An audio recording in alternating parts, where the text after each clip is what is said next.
Appreciate you. Great. Good morning, everyone. My name is Julie Hagan. I am an ed consultant who works on the licensing team here at the department, and I work closely with charter schools and licensure. And so today we're going to just get a little overview about licensing, maybe go through some scenarios that you might encounter, and hopefully this will address some of your questions about licensing staff as you get ready for the 25-26 school year. Okay. I am having some problems advancing my slide. In my experience, Julie, with those old slides, you have to click probably 20 times through the title card to get to the next one. Is that what's going on there? See how it's blinking like that? Yep, that's what I'm That trying to do.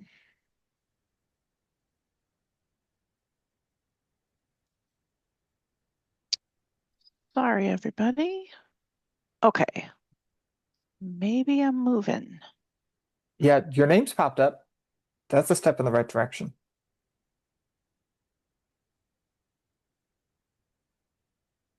Okay, There we go.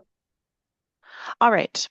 So licensing, just a broad overview. We have a tiered licensing structure in the state for teachers, administrators, and pupil services. And by pupil services, I mean school counselors, school psychologists, school social work, school nurse. That's a pupil service category. So this is the structure. There's tier one, two, three, and four. Tier one, I like to refer to kind of as your foot in the door sort of license. These are typically people who have, for teaching, have bachelor's degrees, and they are not yet ready for a tier two provisional license, or they don't yet qualify for a charter school license. So typically when you come in here, you'll see this 1-year license with stipulations. That's typically where you will end up hiring someone who has a bachelor's degree, but who isn't yet eligible for some sort of other license that allows them that's longer in nature.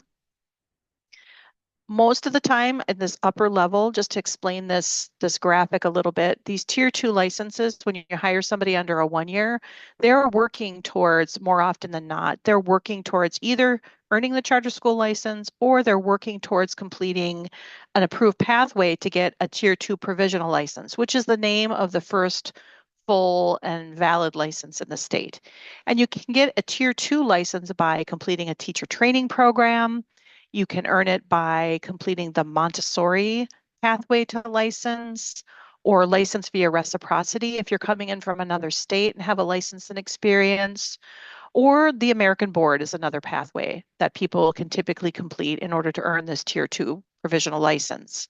Once you hold a tier two license, tier two provisional license, that opens the door up for the educator to be able to do other things. Once you have experience, properly licensed experience during the term of a provisional license, that's what makes you eligible to move towards the tier three lifetime license level.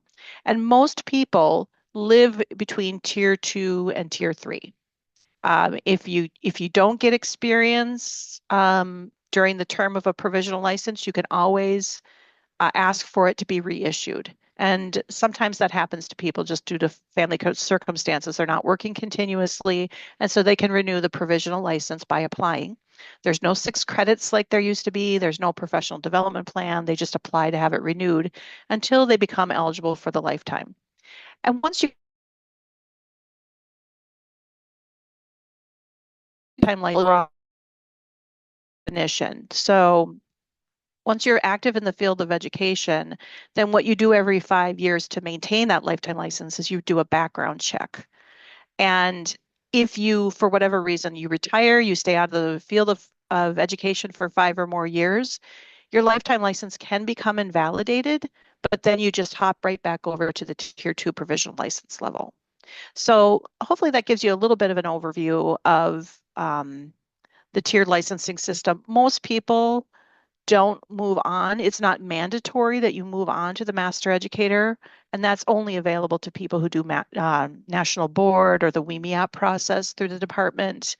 But it's treated much like the lifetime license level as well. It doesn't have an expiration date, and but most people don't go on for that.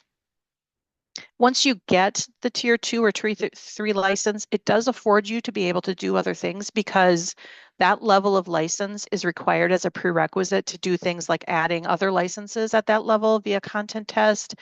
Many of our administrator licenses require that you have a tier two or higher teaching license in order to become eligible for the administrator license. Our supplemental teaching licenses like reading teacher, bilingual education, they require the holder to have a tier two provisional or lifetime license before you can add those types of things. So just keep that in mind. If you hire somebody under a charter school license and that's the only license they have, and you want them to become a reading teacher or they need to hold a bilingual license for their job, that license by itself would not be sufficient in order to do that. And so that's what some of these arrows are meant to help explain.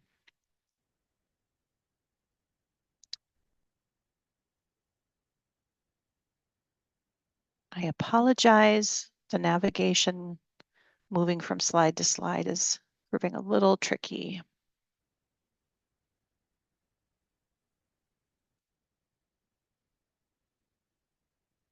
Okay. So, licensing for teachers. They must hold a license that covers their grades and subjects for the assignment, and they might do that under a tier one charter school license. You might hire them more often than not if they don't qualify right from the very start under a one-year license with stipulations while they work to earn their next full and valid license. If someone is hired, let's just say you hire somebody with a lifetime license in elementary ed and you hire them to be an elementary ed teacher in the fourth grade, they don't also have to apply for the charter school license because they have a higher level license that already covers their assignment, which does confuse people sometimes. They think sometimes that you think if I'm in a charter school, I have to have a charter school license, and that's not always the case. It's only needed if they don't already have a license for the grades and subjects of the assignment. So the tiered system does allow teachers to be hired without completing an approved program under the charter school license, for example, where the criteria for that license is to have at least a bachelor's degree and to demonstrate your content knowledge. So demonstrating your content knowledge for a charter school license, that tier one. This is mostly, I'm going to focus on this because this is unique to your group. Charter school licenses are available for teachers to teach in non-virtual charter schools. So sometimes you can demonstrate your knowledge. Let's just say you're hired, you hired somebody with a bachelor's degree in mathematics, and you've hired them to teach high school mathematics.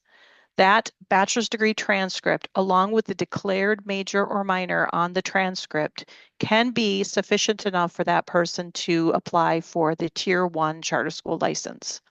But let's just say that same person is hired to teach physics instead, and they don't have a major or minor. Then they may need to take a content exam. And I realize this is super tiny. This is available on our website, this chart. And it goes through and it lists all of the available tests that you can take in order to demonstrate your content knowledge. If they demonstrate their content knowledge prior to the school year, so by no later than August 31st of 2025, they could apply and become eligible for a tier two charter school license right from the very beginning. So if you know of anybody that you're hired that you know needs to do something, and you still have time to be able to become eligible for a charter school license prior to the school year starting.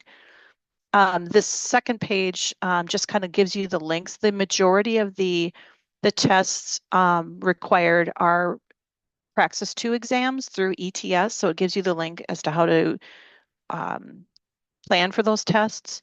We also have the ACTFL oral proficiency interview and writing proficiency tests for world language licenses like French and Spanish. And this year, we do have a new assessment, relatively new for Hmong, which we're very excited about having available so that people can earn that license as well.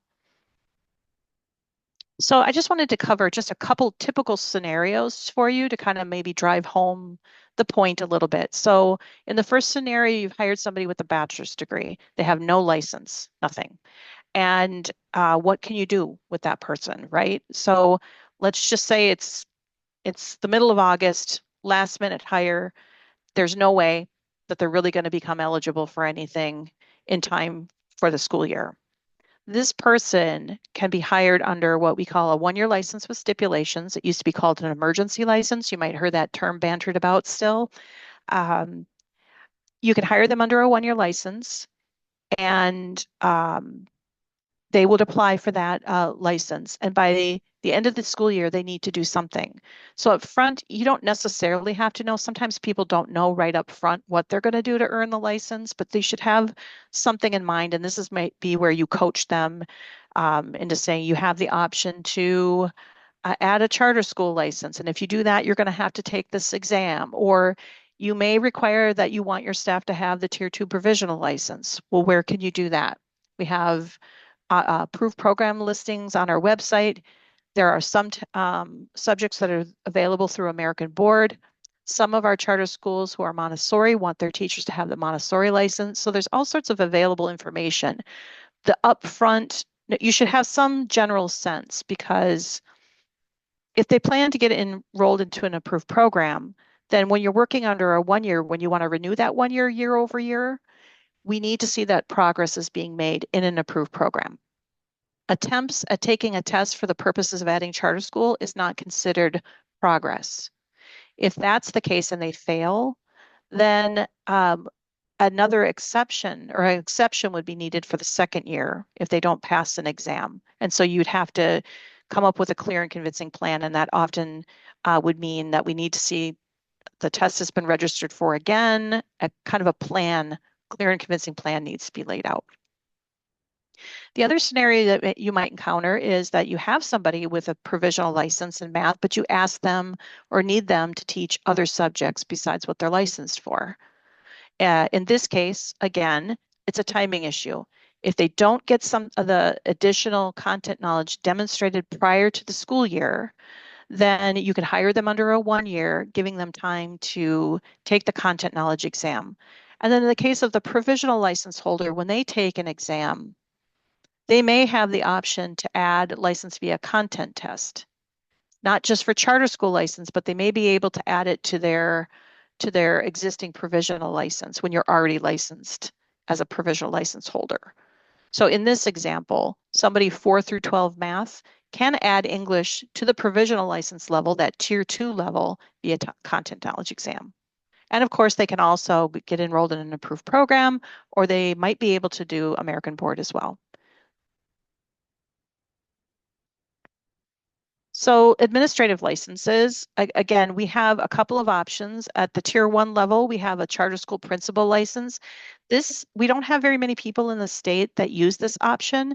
It was created a long time ago when we had certain organizations coming in where the principal had gone on and done their master's degree program in another state where maybe a prerequisite teaching license wasn't required.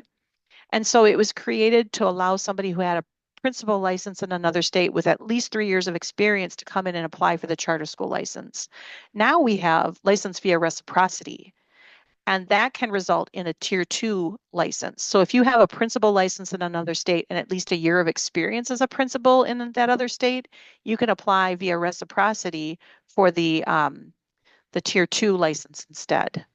So these are a couple of options. If you have a teacher within one of your buildings who's a really good leader and you want to promote that person to principal, then you can hire that person under a 1-year board requested administrator license. It's slightly different than the teaching license. We don't look for you to say, yep, we posted the position and we didn't have any qualified candidates. Your board can ask for it. The difference between that is that the 1-year administrator license is only valid for 2 school years. So you have to have somebody that's fairly well along the way and meets the prerequisite teaching and experience required for that license. Most of your people are going to be tier 2 provisional license holders.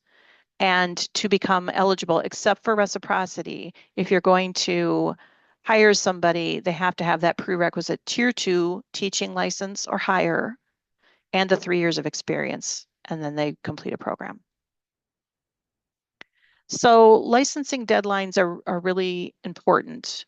August 31st is a big date. If there's only a couple of things that you remember from today, is that think about August 31st. Somebody's eligibility is driven by what they get done by that date.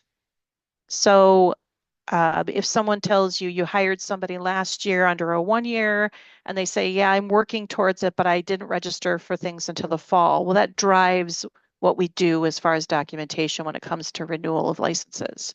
So before the school year starts, make sure that all your staff are appropriately licensed. And if you end up having to assign them in something else, um, and you need to hire them under a 1 year license with stipulations, make sure you get those forms filled out completely to help them apply for the 1 year license with stipulations. We have begun accepting 1 year license applications for the 25-26 school year right now.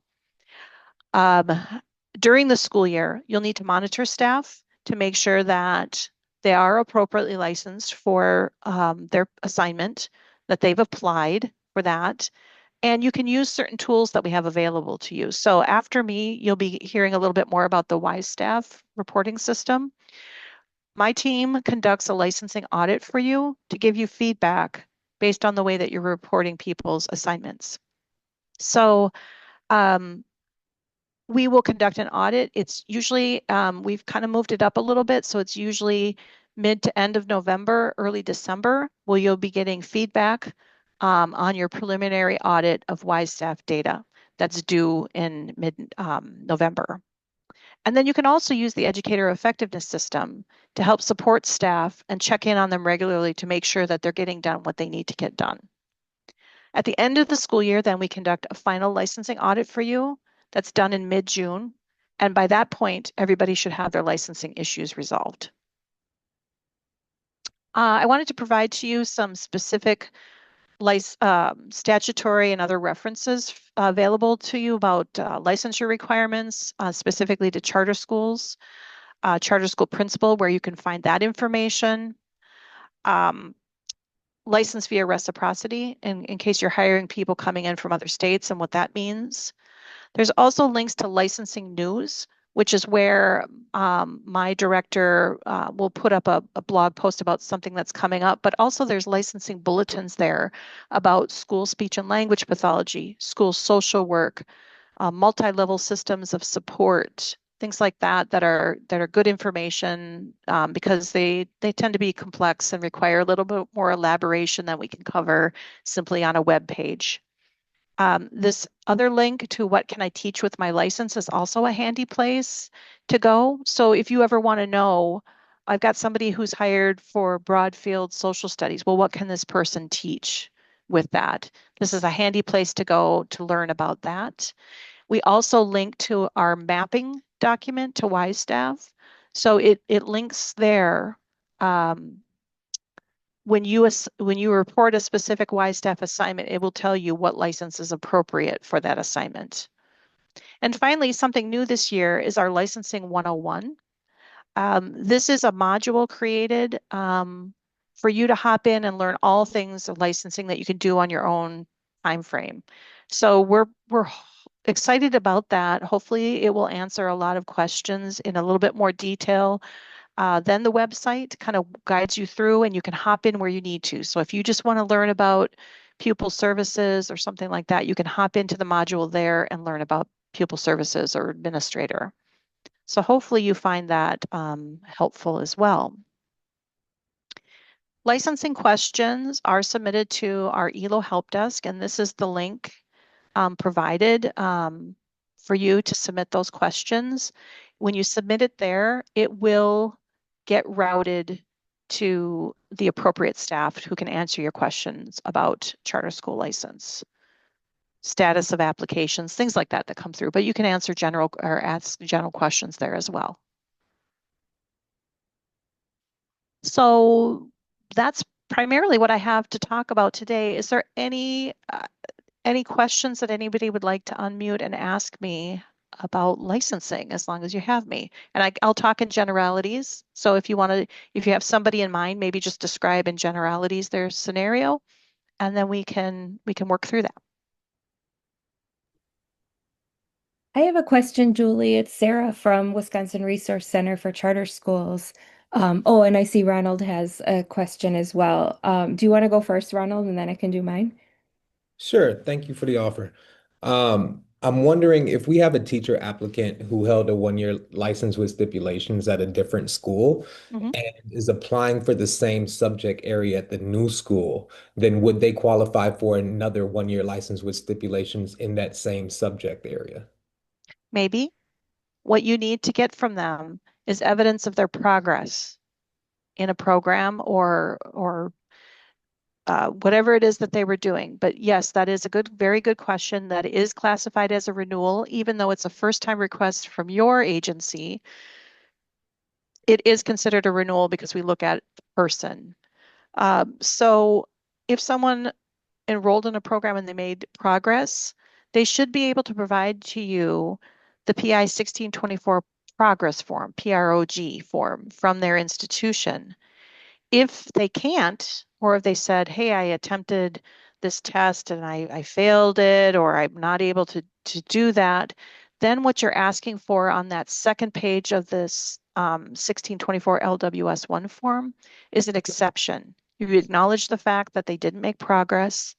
You would then, they should show you clear and convincing evidence as to um, what they're going to do in the coming year to do Gotcha. that. Yeah. And then real quick, would if they were applying for a different subject area, so they were in social studies, they held a social studies one year with STIP, Mhm. and then they're applying to us and they want to do English, would they Mhm. qualify for a one-year license with stipulations? Would that be considered a renewal? It might not be. I guess it Okay. really would depend. So, middle school is kind of that squishy area that where you could be working towards an elementary ed license. And elementary ed, remember, or if you don't know, elementary ed license allows you to teach in an elementary classroom, or Mhm. you can teach language arts, math, science, and social studies at the middle level in a departmentalized or other school organizational pattern like block or something like that. So if they were a sixth grade English teacher last year and they're a sixth grade math teacher this year, we might look for something different. But if they were at the high school level and they were teaching math and then the next year they were only teaching English, we would treat that as a new request because that's a completely different licensure area that would be required. So I hate to use the word it depends, but sometimes it does. Yep. Thank you. Mhm. I think Nicole has her hand up. Nicole, do you want to go? Yes, good morning. Can you all hear me? I can. Okay. Thank you for this. I am wondering if a new hire without a license can apply for an alt ed license. Alternative ed um, is a supplemental area. So Okay. you have to have a license in something else first in order to then add on alternative ed via an approved program. So alternative ed is kind of one of those tricky ones.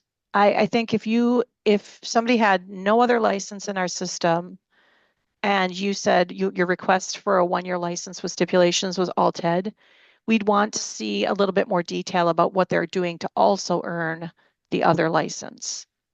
Got it. Okay. That makes sense. And then my second question, since we're new and upcoming, I'm trying to find somewhere to do decent background checks. So like if I go through web searches, I'm not comfortable with them. So can you guide me to some places and spaces that we can offer some background checks, not only for our teachers, but even for volunteers? I just want to make sure we're covered on that end. I don't know that information, but I can. Julie, Safe I Hire is a have good some, one. and Nicole, I Yeah. have I collected some from the CISAs, and so I can send you a document, Nicole, that's got some. I'll put it in the chat. Great, thank Awesome. you. Thank you. Mm-hmm. Julie, can I ask you a question, Of Sarah, course, yeah. before you do while you're chatting? And good to see you as always. Quick question about the charter school license. You know, it's always been one of my favorite conversations with DPI about. And so I'm just wondering if, as a charter school teacher, let's say you've got a charter school license, you've passed the praxis in your content area. So you've got that charter school license at the charter school and you can continue to renew that, right? Yes. For as many years. Yep. But if you've successfully completed educator effectiveness, and if you've completed, let's just say 3 years, 5 years of successful teaching with the charter school license, you still are not eligible for a lifetime license, correct? You still Correct. have to do something else. Yes. That State statute hasn't changed. No, Okay. that's in state statute. Yeah. So you have to earn a provisional tier 2 provisional license in order for your experience to begin counting towards moving to lifetime. And since charter school license is that tier 1 level, and the criteria for earning it is much less than the other pathways that it takes to get to tier 2, it just lives there and allows the person to renew every 5 years, but Okay. not get credit for lifetime Yeah. licensure. Got it. Okay. Thanks. Sure. If I may, what license subject area is required to teach personal finance? Well, that's going to depend. Again, sorry. It will depend on how your agency offers it, right? Personal financial literacy could be an economics course. It could be family consumer ed. So it depends on the standards that you're using to develop the course. If you go to our website and put in personal financial literacy, it will give you a little bit of information in there. But the short answer is, depending on how you want to offer it, business, family consumer ed, economics, which falls under social studies, that will drive what license is required. Got it. Thank you. Mhm. Sarah, did you have? Well, yeah, I suppose I can hop in quick. I know we only have a minute left or so. I get a lot of questions from small independent charter schools who are kind of merging different administrative roles into, one person. And so something like a director of curriculum or a director of special ed, that person might hold multiple roles. And so I know it's like I'm not sure even what my question is, other than this is something that I know schools struggle with, trying to figure out like, do I need to have an administrative license of this kind and this kind and this kind? Or, are there some tasks that I can just double up if I'm already, sort of like in a director sort of role? Could you speak to that? Do you have any kind of go-to advice or places to like model some of those decisions? Well, I mean, if you're the principal, but also the director of special ed or director of Mhm. curriculum, then you need multiple licenses for those. So Yeah. it's really about the role that you're taking on. And if you're Mhm. taking on multiple roles, you may need multiple administrator licenses. Yeah. Yeah. Or they could contract with CISAs too. That's Yes, another strategy is like, that is you have someone who's in the role, but then certain tasks you might contract out for. correct.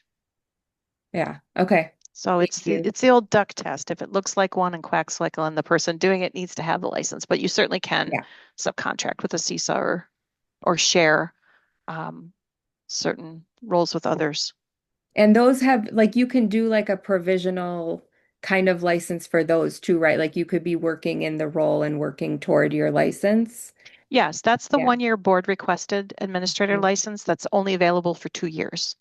That's right. So unlike a tier 1 license for teacher that is renewed with progress towards an approved program each year, typically, the 1 year board requested is only available for 2 years total.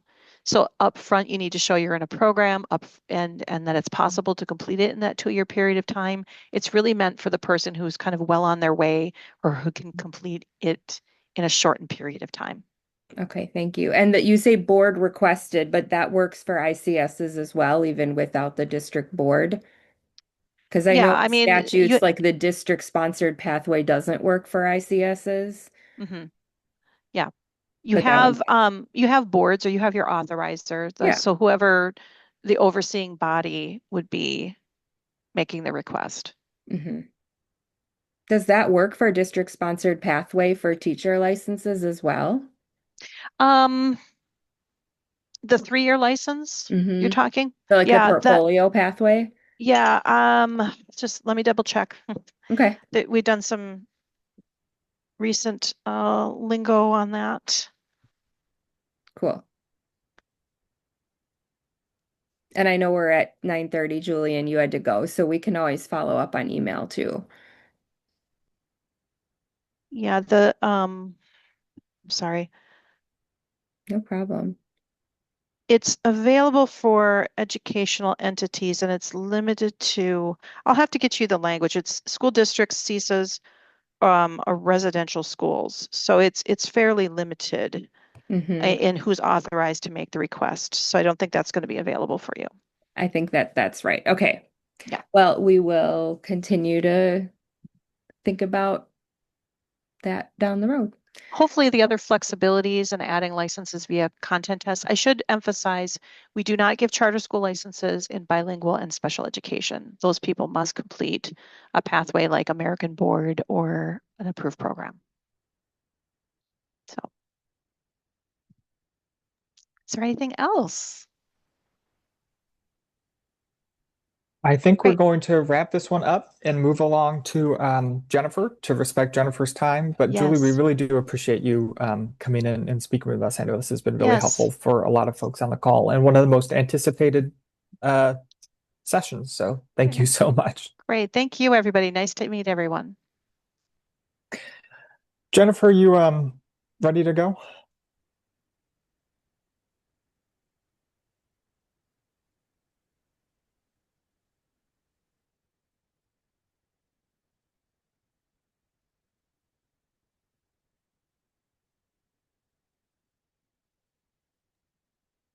You're unmuted now. You should be able to share your screen. Yeah, looking good so far.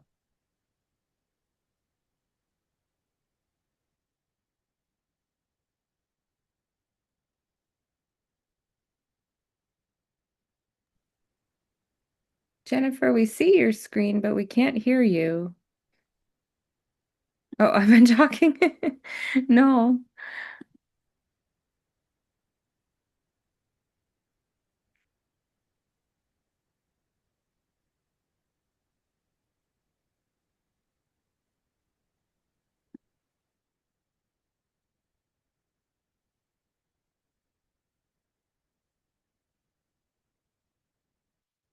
Yeah, we can't hear you, and what we see is the CISA homepage, the CISA 9 homepage, and not a presentation.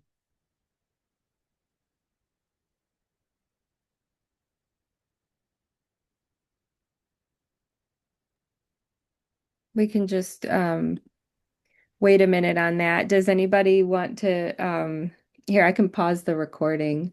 Zoom typically, and for some reason, after I did an upgrade or an update last week, my audio settings get reset to something that I don't use every single time I log in. So apologies for that. Ain't that the way?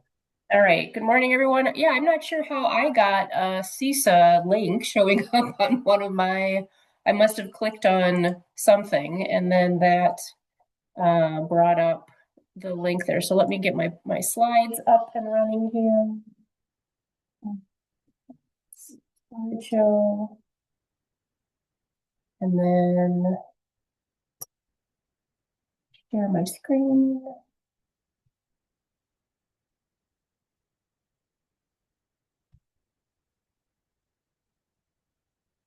Share. All right, so can everyone see the LE 101 training WISEstaff basics slides now? We can see the slides. It's not in presenter mode, so we can see all. Yep, there we go. Perfect. All Perfect. right.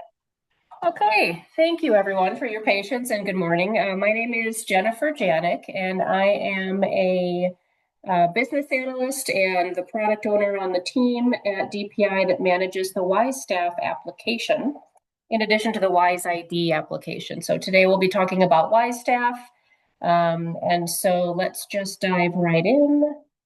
The topics that I want to cover today include the purpose of WISEstaff, why we collect the information, the data that we do collect, We'll talk about who from your school should be reported and who does the reporting of the data.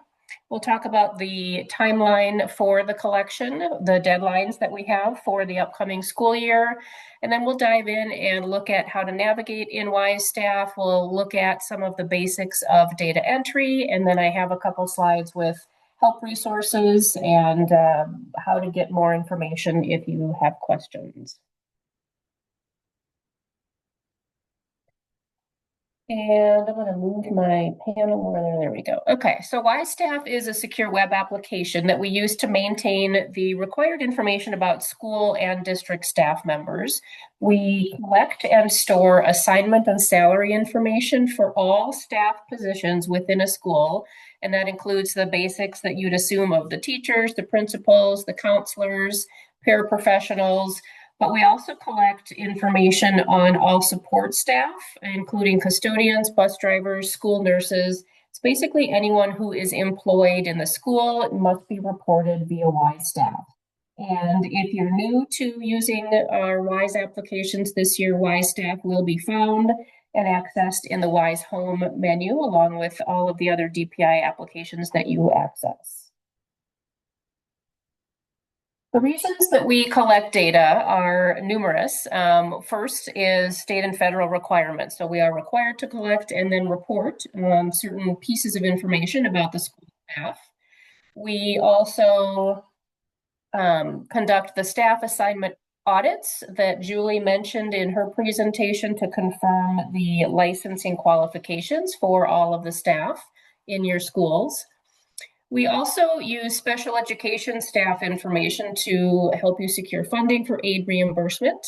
And then as per statutes, both state and federal, we display and report all of the staff information that we collect, assignment and contract related data in our public staff reports application. And that is something that's open to the public and is used by researchers, used by other districts when they're doing comparables for staff salaries, for example. Other education community members use that data as well. So what is the data that we collect in WISEstaff? It is all grouped into kind of two categories. We do contract information and assignment information. And when we say contract information, that's kind of an older term. It was originally based on the contract that you would have with your staff, but we recognize that not everyone actually has a contract, but it's still referred to as our contract data. So that type of data will include salary, fringe benefit information, the highest degree that the person has earned, and their years of experience both with your school and in education in general. So we've got a local years of experience and a total years of experience. And then for the assignment data, we collect the position and area that the assignment falls under. For example, teacher is the position, and then area would be elementary classroom, or it could be economics or science, any of those types of breakdowns or clarifications of the teacher role. We also collect the FTE for the position. So is this a full-time, a 1.0 FTE? Some people might have multiple assignments and they have like 0.3 or 0.25 for each of those multiple assignments. Then some positions we collect the grades that those assignments are serving. For example, teachers, obviously we collect grades for all of those positions, in addition to some other positions. Some we don't collect grades for example, district administrator. Or anyone in a business office, we don't collect grades for because that information is not needed for reporting that assignment data. And then each of our assignments also has a number of assignment related questions that again help contribute to the data that's used and how the audit on the assignment and the license are performed. So for example, I heard mention of an alternate education program earlier. That is one of the questions that is asked for all of the teaching assignments. Is that assignment part of an alternative education program? Another question has to do with whether it is a bilingual program. So each of those assignments has that additional information that is collected as well. So who gets reported in WISEstaff? I mentioned earlier that it's basically all staff who are employed by your school. And it is a point in time collection as of the third Friday of September. So what we ask is that you take a snapshot or kind of take a picture of what your staff plan looks like as of that third Friday of September. And those are the staff that you would report to us. So if someone, you plan to have them working with you for the full school year, and then in December they leave the school, you would still keep their assignment reported because that was the plan as of that third Friday. So I have this graphic here that is available on the DPI website under the WISEstaff reporting information pages. And this shows you who should be reported. So again, it's anybody working in any of the schools or districts and serving in an educational capacity. The next question is, who does the reporting of the staff? So we know that those staff need to be reported, but who should report them? So it is the hiring agency who should be reporting the staff. So for example, if you hire the staff and they work at your school, then you do the reporting. If you subcontract staff from another school district or a CISA, for example, which we know that a number of charter schools do, then the CISA or that other school district should be reporting those staff. That's the assignment and the contract information they would report. If you are subcontracting from like a third-party agency, such as there's like a Teachers for Hire that does substitute teachers, if you contract from them, then you would do the reporting because that agency does not have access to report your staff in WISEstaff. So let's talk about the timeline for the data collection. WISEstaff is not open year-round like some other applications are. We open up just for the school year and just kind of a subset of the school year, and that's when we collect the data for that school year. So we run two different certification periods or windows during that collection period during the school year. The first one is our preliminary certification. And the purpose of that is to gather your assignment information so that we can perform, Julie's team, the licensing team can perform an audit of those assignments to give you feedback before the final audit at the end of the year. So you provide the assignment information, the licensing team does a preliminary audit, provides feedback on whether there were any errors in licensing, meaning someone is reported in an assignment, but their license does not serve as eligible for that assignment. You'll get that feedback. You'll have time to make corrections, whether that's the person obtaining additional licensing or perhaps the person was reported in an assignment incorrectly. You'll now have time to make those changes before the final audit in June. So that preliminary certification window is what we start off with at the beginning of the school year. And for the upcoming school year, we're going to open the WISEstaff collection on September 30th. So that would be the first day you can go in and start adding your staff assignments. The deadline for the preliminary certification is November 11th. And so that means that we want all of your licensed assignments reported by November 11th. And then, as Julie said earlier, the preliminary audit is run and those reports are published in early December. After that preliminary certification period and the audit is run, then we focus on the final certification, which is the reporting of all of the other information that you have for your staff. So any unlicensed assignments and then all of the contract information. And that deadline for this next year is going to be March 24th. So that would be the last date that you can enter your staff information for the 25-26 school year. Once we hit that deadline, we generate our public staff reports, and that data is published around the end of April. And then we run those, the licensing team runs those final audit reports and publishes those around the end of June.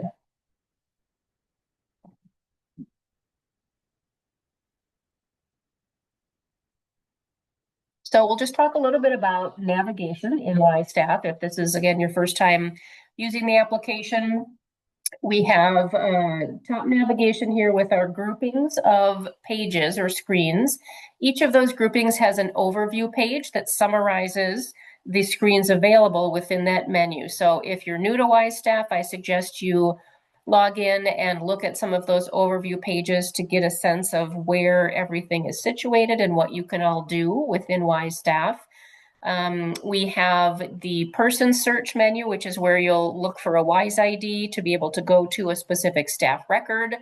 The majority of the work that you'll be doing will be under the Manage Staff Data menu, and that's where you'll upload your contract and assignment information. You'll look at data validation, which is the system's output after we run checks of the data to see if it matches the expectations and requirements that we have for certain types of data.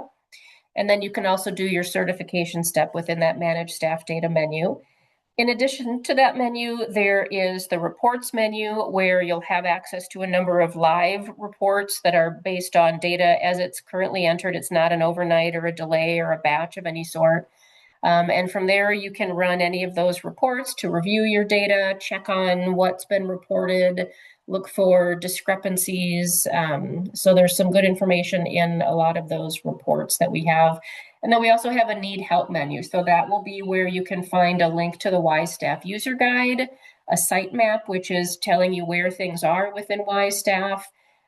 You can open a help ticket for WISEstaff, or we also have a link for licensing help within that need help menu.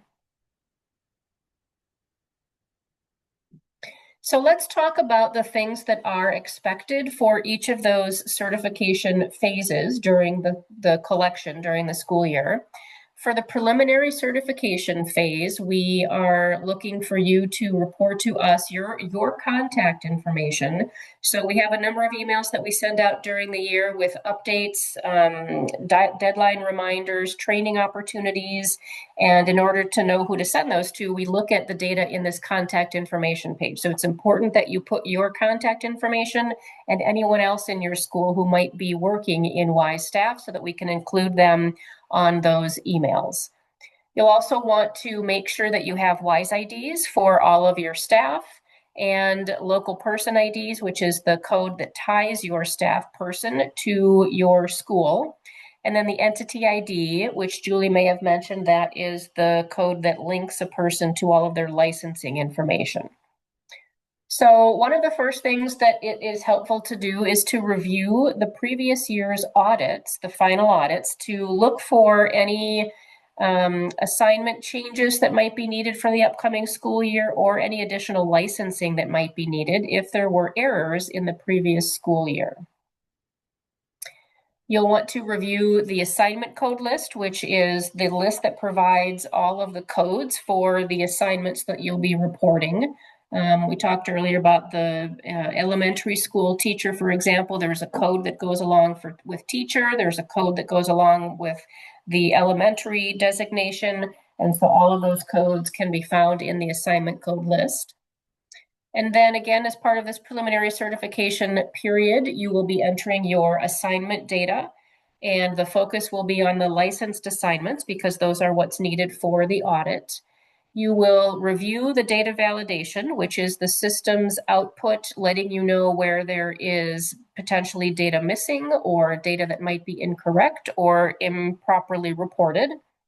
And then you will sign off on the preliminary certification, which is just a confirmation that says that you have entered everything that you need to and reviewed it, and you are ready for DPI and the licensing team to take a look. So that is what you'll be working on prior to that preliminary deadline of November 11th for this upcoming year. And then after that date, we move into the final certification phase, which is when you'll review those preliminary audit reports to look for any licensing updates that might be needed or assignment corrections. You will make any assignment corrections that might be indicated. If you didn't previously report your unlicensed assignments, you'll be doing that during this final certification period. In addition to reporting your contract information, then you'll work on kind of a final data quality review, making sure that everything is reported as completely as possible, review it for accuracy, and then you will sign off on the final certification. Again, it's just an acknowledgement that you've reported everything and done a review of it. So that is a lot to keep track of during the different time periods of the school year and the tasks that are required. So one of the helpful tips that we have or tools that we have in WISEstaff is called the Staff Collection Checklist. And this is available under the home menu in WISEstaff.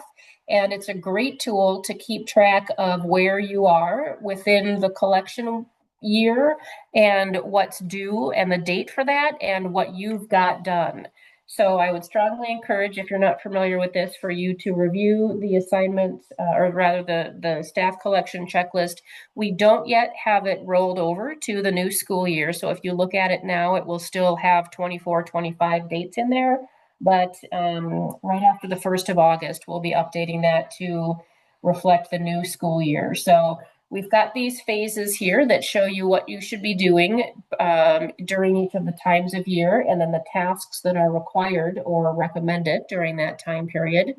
Any task that you see in blue is a clickable link that will take you right to the page where you can do that work. So here for updating and verifying your contact info, click on that link. That will take you right to the page where you can review the contacts that are currently in place for your school. And then we move down into the next phase once the collection window is open and you're working on your preliminary certification. And so there are 2 more tiles underneath that have to do with the remainder of the school year. So again, if you're not familiar with this checklist, take a look at that. And we do also have help links on the side that tell you a little bit more about what's expected for each of those tasks or each of those time periods and steps. The other tool that's helpful, also available under the home menu in WISEstaff, is our data quality dashboard. And this is something that we have been building and adding to over the last couple years. The goal of it is to be a tool for you to use to check on the status and the quality of your data and pay attention to anything that might look like it needs a closer review. So there's a lot of widgets here and some tiles with the data for your school. One thing that we just added last year that I think will be especially relevant to this audience is the working agency counts section. So the purpose of this section, and we previously only had this under hiring agency, is to show you the number of assignments that you've reported to us, the number of licensed assignments, the number of total staff, the number of contracts, which you would see up in this section, and then the ability to review that for this year and compare it to the 2 previous years. So this is a great tool if you are way over in your numbers or way under in your numbers. It will really stand out, and you'll see that maybe there's something that needs to be looked at, and maybe you reported too much or forgot to report some folks. So this is a great tool to kind of keep your eye on throughout the year. And so the reason that we added this working counts section is to distinguish between just showing the staff that you hire versus showing in this section the staff that are working for your school. So for example, there's a charter school that hires all of their staff from a CISA. And so their hiring agency counts has all zeros because they don't hire anyone, even though they have staff working for them. So in order to keep track of those staff and review their data, now they can do that in this working agency count section. So if you are in that situation where you hire a portion or all of your staff from CISA or another district, you'll want to focus on this working agency count section and pay attention to that as you start reporting your data for the school year. So the contact information page is fairly straightforward. Again, we would like for you to provide a primary and a secondary contact, and that information is used for us to send emails when we have important updates for you. The assignment of the WISE ID and the local person ID is done in the beginning of the school year. You can do that before the collection actually opens. Every staff who works in your district will need to have a WISE ID, and the local person ID again ties that WISE ID to your school. We talked about reviewing the previous year's audits. Those are available in the reports menu and under a page called Audit Results. And we do have a new format for the audit results for the 24-25 school year. You'll be able to, you won't see these links any longer for these kind of pre-created reports. You will be able to select filters to generate the audit report that you're looking for, whether you want to look at something for a certain group of positions or only look at the errors or look at all staff. You'll be able to do that with the new filters that we have on this page. The assignment code list is available in the resources menu within WISEstaff. Again, this is where you can find all of the codes for the specific positions that you are hiring for that are working in your school.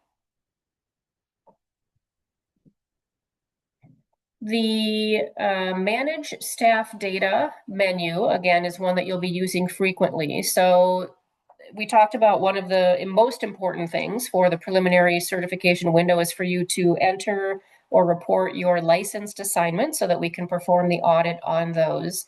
And there's two ways to report your assignments. You can either upload them in a file, a CSV file, or you can manually enter each assignment individually on an individual staff record page. So if you choose to do the upload of the assignments, you'll use this upload staff data page. We provide a template of the file that you'll need to use to do the uploading. Then you will select the file from your local machine, your local computer, click upload, and then the system will create an assignment record for everyone that you had in your file. And the other way to do the assignment entry, if you don't want to use the file upload, is to manually enter each assignment individually. This is what that page would look like in WISEstaff. You'll select all of this information. These are those assignment-related questions I mentioned earlier. They change based on the type of assignment that is selected. And I don't have a screenshot of it here, but it's at the bottom of this page that you would see the licenses that are eligible for a selected position. I know that Julie mentioned that at the end of her session this morning, that if you wanted to check if someone has the correct license for their position, you could do that at the bottom of this assignment edit page. And I know we got a little bit of a late start, so I will try to go quickly through the rest of these slides so that we don't take up too much time in the next session. So aggregate staff, I think I'm going to skip that one. Contract data is a similar process for as assignment data. You can either upload the contracts in a CSV file, or you can enter the data manually per staff individual. This is what the contract page looks like, where you would enter the staff information. Again, it's the number of days, the salary, and years of experience that you would be reporting here.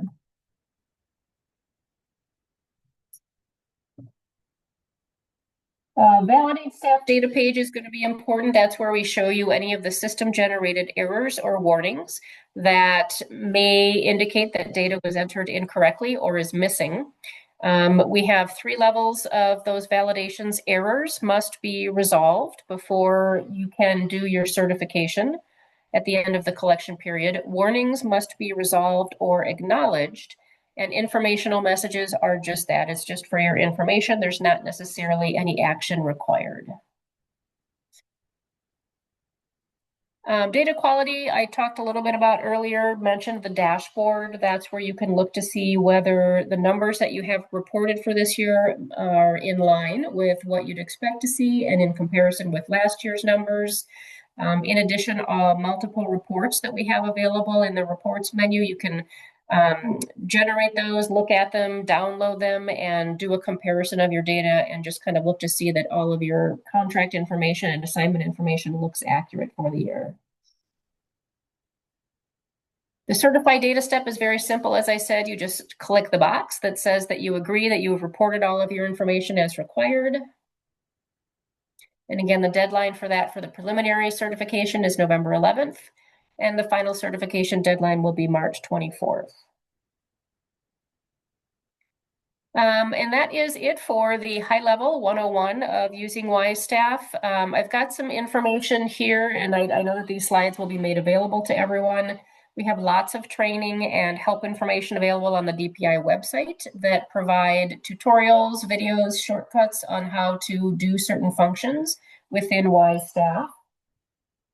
We also have links here to a number of the helpful pages on the DPI website. There is the WISEstaff reporting information page. There's a WISEstaff help that has the full WISEstaff user guide. And then we have a number of other reference material links. And then finally, help resources. I mentioned the DPI website. I do want to highlight our WISEstaff user group calls. We do those every Tuesday at 11 a.m. starting around the beginning of October. We do that through the end of March. And that is a time where we present information, updates on new functionality, checking in on timelines and what's due next. We do a little bit of training in each of those. We'll cover certain topics, provide information on how to do certain steps, but most importantly, we answer your questions. So we have lots of CS customer services folks on the call as well to help out with that. And it's a chance for you to ask questions about how to do something. Where do I enter this? Where do I look for this? And you'll get real-time feedback for that. So I highly encourage you to join those calls. Again, it's every Tuesday at 11 a.m. starting in early October.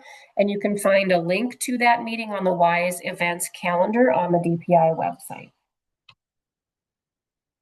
So I'm going to wrap up there. I don't know if we have time for a couple questions, if there were any. Gestina Howard here. Ms. Jennifer, just checking if you wanted to clarify who has access to the WISEstaff portal or dashboard, what's the best way to do that to see that it's updated? That's a great question. You could always submit a help ticket for that, and the customer services team can look up that information for you, but I will go ahead and check that for you. What school are you with? Dr. Howard Fuller Collegiate Academy, Milwaukee, Wisconsin. Got it. Okay. So I will look into that, and I'll just send you an email after the session this morning and let you know how you would do that and also who has access. Excellent. Thank you. Yep. Thanks for the question. Anything else? All right. I will stop sharing and turn it back over to you, Alex. Thank you very much. Thank you, Jennifer. We appreciate you. Jake, I think that you're on the call. Are you ready to go ahead and jump in to talk about educator effectiveness? Yeah, good morning, everybody. Can you see me? Yes, Hear me? sir. Yep. Excellent. Let's see, sharing is ready. Okay, let me just get started with the presentation here.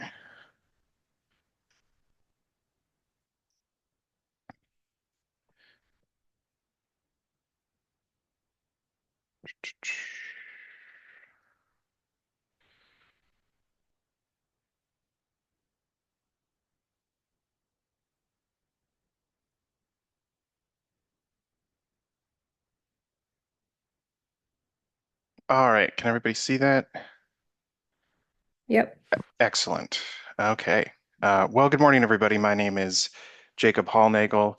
I'm an education consultant here at the Wisconsin Department of Public Instruction, working in the new educator preparation section in the next couple months here. And what we do is we manage the educator effectiveness system. So many of you may have heard about the Wisconsin Educator Effectiveness System. It is the evaluation system for teachers and principals in the state of Wisconsin. And we're just going to give an overview. It's going to be very high level. I'll try to make sure that there's time for questions at the end so we can dig a little deeper. Tons of resources are included in this presentation, which will be made available to you after this. And as always, you can reach out to us at DPI. We are more than willing to take your calls, your questions, your concerns, any of that. So without further ado. So what is educator effectiveness? Well, in Wisconsin, we believe that it is a learning-centered continuous improvement system. It's designed to improve the education of all students in the state of Wisconsin by supporting individualized professional growth and development for educators. But more importantly, why do we do educator effectiveness?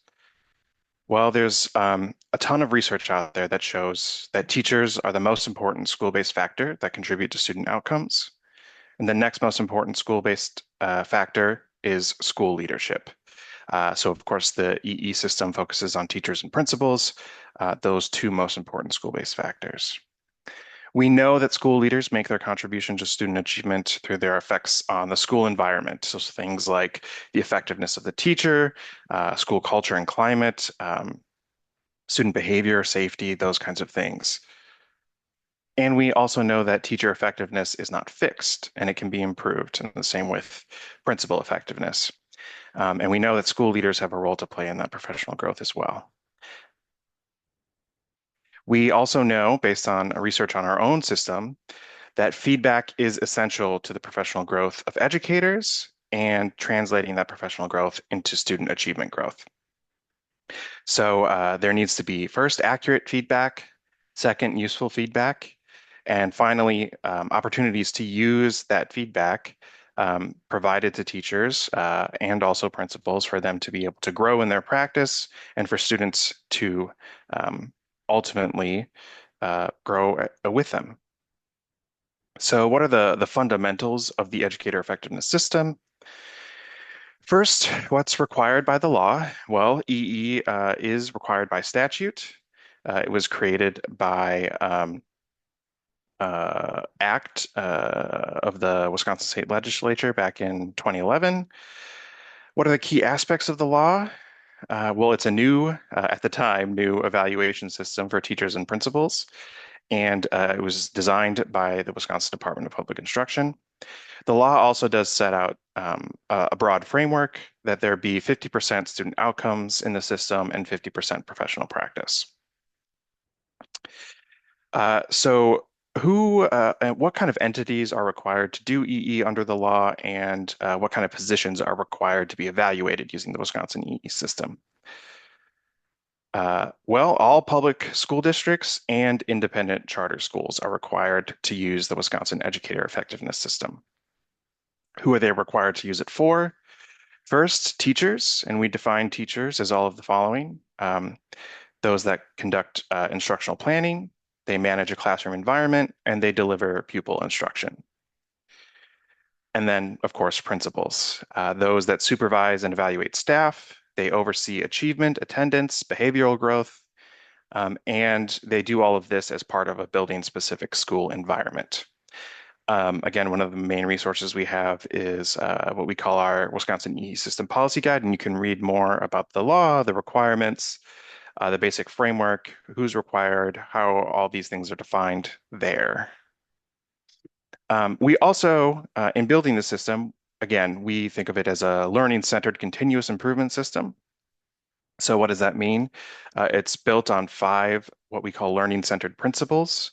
1, a foundation of trust. 2, common research-based frameworks of effective practice. 3, regular engagement in educator-developed goals. 4, cycles of continuous improvement guided by timely and specific feedback. And 5, integration with district and school priorities and practices. So what do these things mean?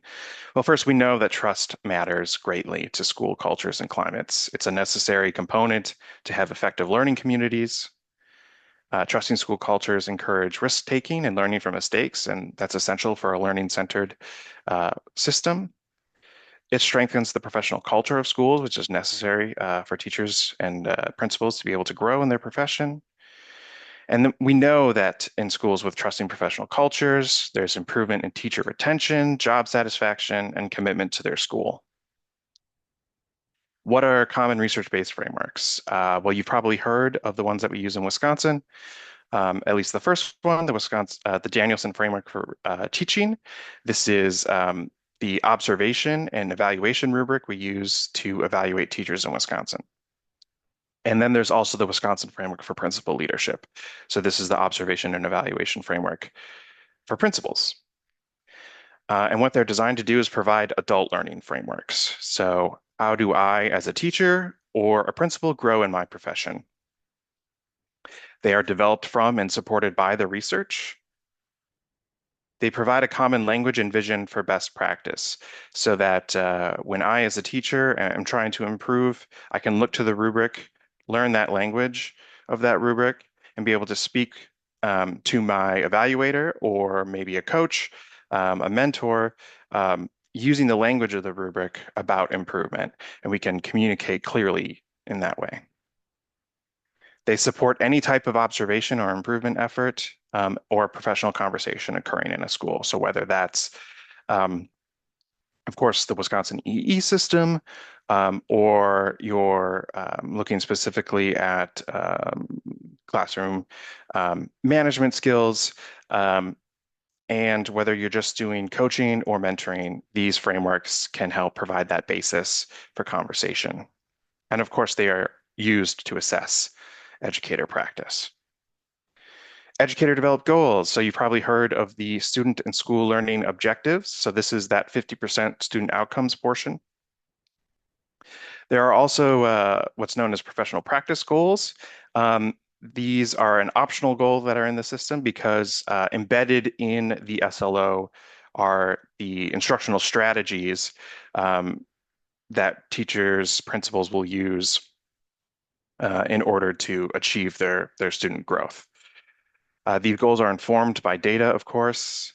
They are used to regularly assess and guide instruction and leadership in schools. They can be aligned strategically to school and district goals. And ideally, they are increasing the ownership that educators feel in the EE process as they engage with it. And they focus the work on the professional practices of educators, whether that's instructional strategies or leadership strategies that will hopefully drive student achievement growth. That fourth principle, ongoing cycles of continuous improvement. EE should be more than just 3 milestone events, you know, an initial meeting with your evaluator, some mid-year sort of check-in, and then finally at the end of your cycle, talking with your evaluator again. It should be continuous and ongoing. There should be repeated points to check in between educators and their evaluators. There should be routine assessment and analysis of adult learning and its impact on student learning. And that is hopefully driven and supported by the educator goal setting practice. And there should be timely and accurate feedback that is actionable for educators so that they can improve over the course of their EE evaluation cycle. And of course, these continuous improvement cycles provide those opportunities to use that feedback. So how do we think about integration in the EE system? Hopefully goals are informing professional learning and vice versa. The frameworks, like I mentioned before, should be guiding professional conversations that occur in schools and districts. Hiring, mentoring, career development can be aligned to the Wisconsin EE system. And those classroom and school level goals can be aligned to district goals to align and drive growth across the system. So what does this all look like in practice? First, there's orientation and ongoing training by districts. Evaluators in our system are certified and trained and calibrated regularly. There's a standards-based self-review, so all educators, teachers, principals self-assess and reflect. Those educator-developed goals to help drive the continuous improvement process. Regular conferences should be occurring between evaluators and educators, and ideally, educators and their peers. And then there should be observations, evidence collection, and feedback provided to educators. So I talked a little bit about evaluation cycles. Those are determined by a separate statute that require that educators be evaluated in their first year of employment and at least every third year thereafter. And so that sets up a 3-year cycle where the typical teacher or principal is evaluated on a 3-year cycle. Their first year of employment, obviously, every third year thereafter. And we call those years where they're not being summatively evaluated a supporting year, and that final year where everything comes together, a summary year. Orientation and ongoing training. These are required to ensure that educators in a particular school or district have an understanding of the EE system, as well as the adopted model of the local school or district. There is some flexibility whether you must use the state model or if you can use another. Happy to answer any questions about that. So schools and districts have to provide an orientation to the system for educators so that they understand how they are going to be evaluated, when, and of course what the local policies are. Trained and calibrated evaluators establish a foundation of trust in the system. So DPI provides rigorous training on the use of the relevant rubric to be certified to observe educator practice. So there's training available both for teachers and principals. We also implement a process of calibration. So this occurs annually. It ensures that not only is an individual evaluator trained, but also they agree across different evaluators in not only, say, a single school or district, but also ideally statewide. So that one evaluation roughly means the same thing as another in a different class, school, or district. So all educators must complete a self-review based on the relevant performance rubrics. For teachers, this means all 22 Danielson Framework for teaching components. For principals, all 19 of the Wisconsin Framework for Principal Leadership components. Assistant principals get a little trickier. So the Wisconsin Framework for Principal Leadership is designed to be flexible because assistant and associate principal roles often vary. Obviously, they're divvying up responsibilities, and they may not have all the same responsibilities as the principal of a building. And so there are 8 required components that are uniform across all principals and APs, but then also optional components dependent on role. There's more information about that, obviously, in all of our resources. And like I said, educators develop goals, at least one SLO per year that will include instructional strategies and supports. They may also add 1 PPG per year, if they so choose, or more. Observation, evidence, collection, and feedback is extremely important in the system. In the system, we have 2 kinds of evidence that we collect: observation evidence and what we call artifact evidence. So observation evidence is obviously determined by the type of observation. So there's more than one. There's a formal that must occur at least once per cycle, and informal observations. These occur at least once annually. They can occur more frequently if so desired. And then there's artifact evidence. So these are things like documents, records that might occur. So obviously lesson plans, certificates of completion for professional learning, all kinds of things. These should be aligned to the relevant rubric components, right? So they're supporting evidence collection. Just want to clarify something up front. DPI does not require a specific amount of artifacts per component of any rubric. Evidence should support the ultimate assessment of an educator's practice, whether a teacher or principal. But we don't require a set number of artifacts. And in fact, we encourage people to pull as much evidence out of a limited number of artifacts that can cover many components of a rubric. So a lesson plan doesn't just support, one component in the teaching rubric. It can also support a variety of them. And then, of course, observations are hugely important in the system, like we talked about. There are formal and mini observations. We do have guides that go into this more in depth, but I think for time, we're just going to skip ahead. And again, those regular conferences. So evaluators of educators should regularly be meeting with their evaluatees. And those conferences will take place across the course of a summer year. There are planning conferences that should occur towards the beginning.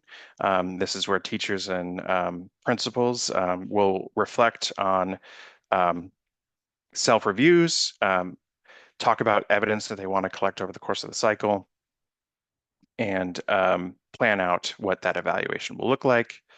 There should be a mid-year or mid-cycle check-in where you talk about progress on goals, talk about evidence that's been collected so far, provide some feedback, allow people to grow, and then obviously an end-of-cycle conference where evaluators will discuss final ratings on the rubrics and then provide any final feedback to their educators. And then ultimately, there do need to be evaluations that come out of this. And at a minimum, that means teachers are rated on all 22 components of the Danielson framework, principals on all 19, depending on their role. And then, of course, the 50% student outcomes, there's an SLO rubric that teachers will be rated on as well. Yeah, we'll go lightly into, I guess, the rubric frameworks. So the Danielson framework for teaching, if you're not familiar, it covers the whole of the teaching profession across 4 domains.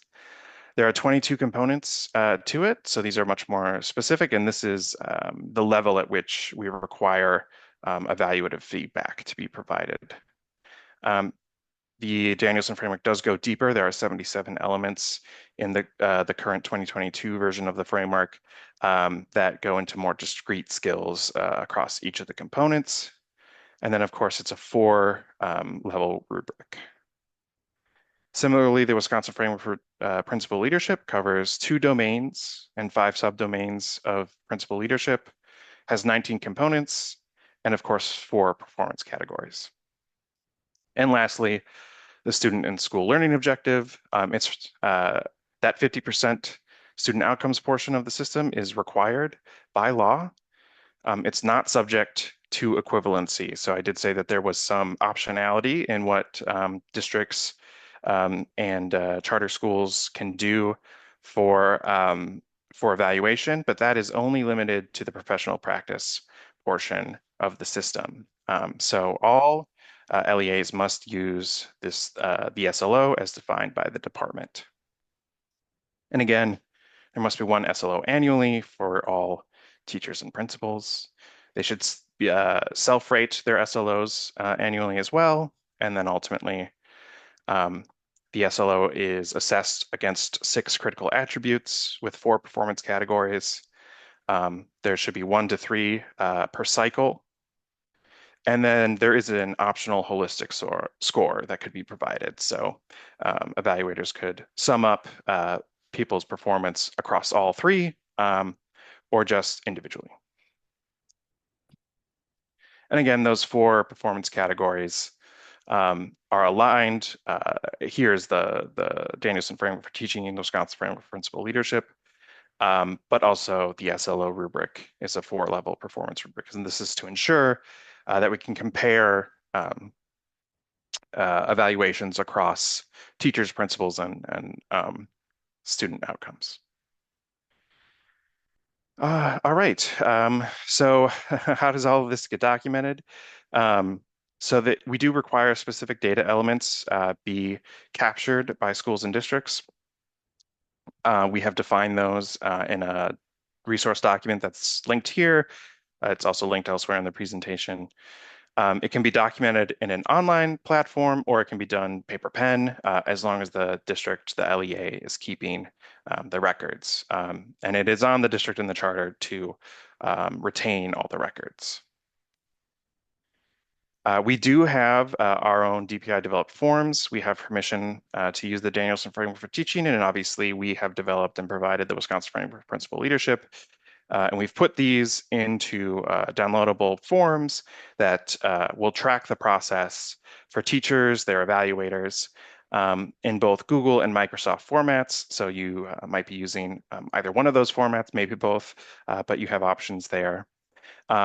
Those forms provide highlights for what things are required to be kept and what's not. And then also the rubrics are required to be used in their entirety. They can't be modified in those forms. We also provide a alignment resource that will show you, what required process in educator effectiveness is being documented in the forms and how that works. And you can find that linked there. So we'll just go over some of the resources that we have available for everyone real quick. There is funding available. The Wisconsin Educator Effectiveness Grant funds the Wisconsin EE system. Funding is determined by the number of teachers and principals and other licensed administrators that are reported on your annual WISEstaff report. So it's good that we just had that presentation earlier. Applications for the 25-26 school year have already gone out at the beginning of this month, and they will be due at the end of August. They would have, it's a Qualtrics online survey, and it would have been sent directly to the contact person we have on file with your LEA. If you do have questions, you can't find the Qualtrics link, the email that went out, your contact person has changed, any of that, please do contact us at our lead grants email, and we'll get you set up and situated. I guess I should have mentioned that the EE grant goes to all LEAs that are required to use the Wisconsin EE system. So if you're required to use the EE system, you are eligible for an EE grant. We have teacher and principal user guides available online. These lay out the whole process for teachers as well as principals. They are designed to be used by both teachers as evaluatees and evaluators of those educators can use those resources to dive more deeply into how the process works. We do offer the certification training in the state model for both principals and teachers, and you can find that on our website. All of these images are clickable links. So when you access this presentation later, you just click the links, it'll take you right to the resource. And we have a number of other web resources. We have our 6 what's required document. So there are 6 required components of EE. We try to distill it down into what are the 6 basic processes that everyone has to do in order to accomplish the Wisconsin EE system.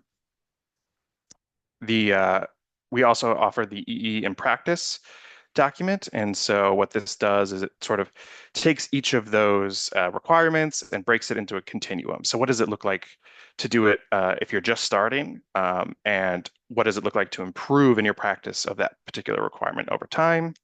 And then we do lay out what are the requirements for documentation of those 6 requirements in our documentation elements document.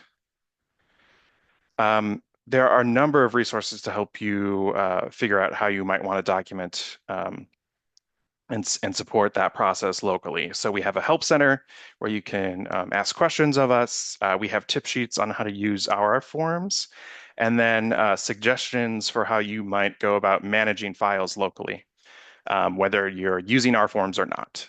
So tons of resources to support you there. And like I said, my animations are way out of whack, but all of those are linked here at the end of the training. And with that, I will open it up for a couple questions. I did see some chats come in while I was speaking.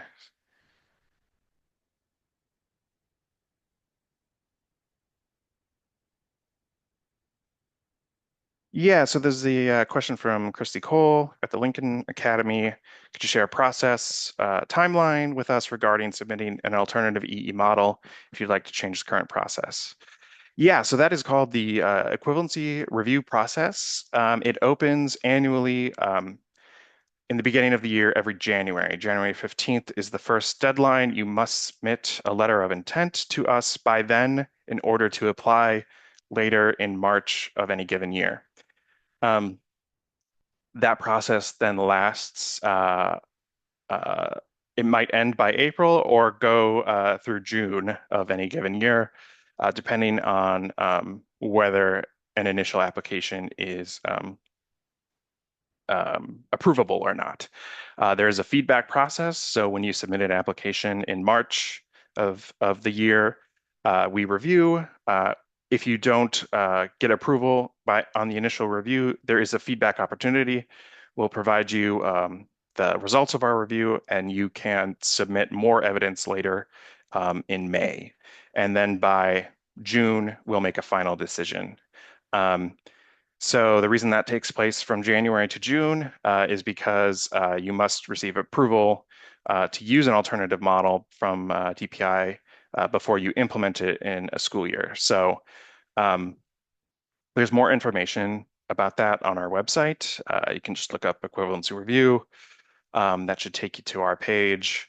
But the application period for the 26-27 school year will not open until January 2026. So look for that online.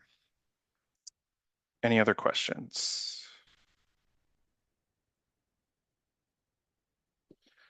I should also state you could also join with another school district that already uses an approved alternative model for that 50% of practice. Many of you may have heard of the CISA 6 effectiveness project. That's the largest other model out there. So you would contact them, they would contact us, you would contact us, we'd get you set up to do the CISA 6 process, and then you would go through that. There are a number of other models out there. Several people, several schools, districts have gone through this process. And if you want more information about that, feel free to reach out to me.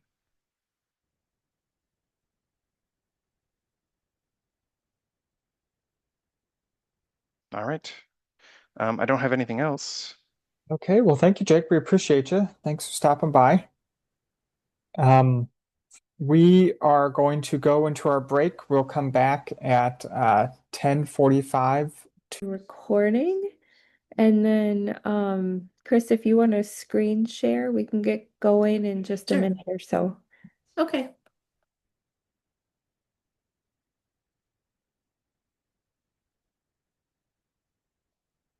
Oh, you know what? Hold on. Let me stop that for a minute and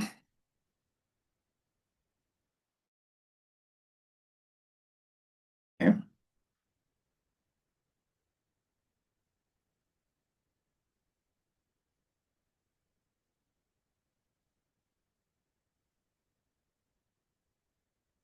Try again. It's been a hot minute since I've been on Zoom. Oh, I know. And then it's always funky to try to get it in presenter mode and stuff. Yeah. Yeah. If you hit slideshow from there or the little Yep. arrow next There to we it, go. those usually do the trick. Yeah. Does that work? Mm-hmm. Okay, good. Alex, you think we're ready to roll? I think so. Okay. I mean, we got 26 folks in here, so that seems like a good number. Let's do it. Okay, so my name is Chris Rangel, and I am part of the marathon of all of the information that you are receiving.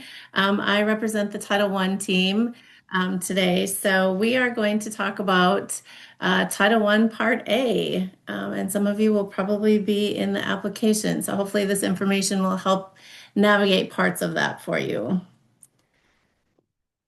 So ESEA, or the Elementary and Secondary Education Act, was first enacted in 1965, and the goal of this law is to reduce achievement gaps by providing all children fair and equitable education. The Elementary and Secondary Education Act, or as we lovingly say here at DPI ESEA, includes numerous programs across a total of 10 titles, including Title I. And while Title I contains many components, for today's purposes, we are just going to focus on Title I Part A. And under Title I Part A, grant funds are targeted to high poverty school districts and are used to provide supplementary education to students who are educationally disadvantaged or at risk of failing to meet the state standards. The allocation of funds, the formula to allocate funds to LEAs relies on two primary elements: the state's average per pupil expenditure and the count of children from low-income families. For independent charter schools, the allocation is based on poverty counts of students by district and using resident district's poverty percentage. The funding comes from the U.S. Department of Education to the state, and then we at DPI calculate funds for LEAs. And LEAs can choose which buildings to serve with Title I funds, and it's based on a ranking order. So the highest percentage of poverty students, that school is served first. The allocations of 50,000 or more, if you have an allocation of 50,000 or more, you can carry over 15% from year to year. And it is important to note that the carryover is based on the LEA's Title I allocation amount, plus any funds that you transfer from Title II or Title IV. And if you need help with any of that, please reach out to any of the Title I team. I am your consultant that deals with the charter schools, so I would be the person that you would contact for that. The grant period and carryover policy. The fiscal year is July 1st to June 30th, and it aligns to the state's fiscal year.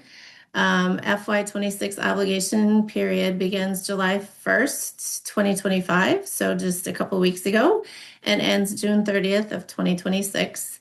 And again, with that 50,000 or greater, the LEA may not carry over more than 15% of the total allocation.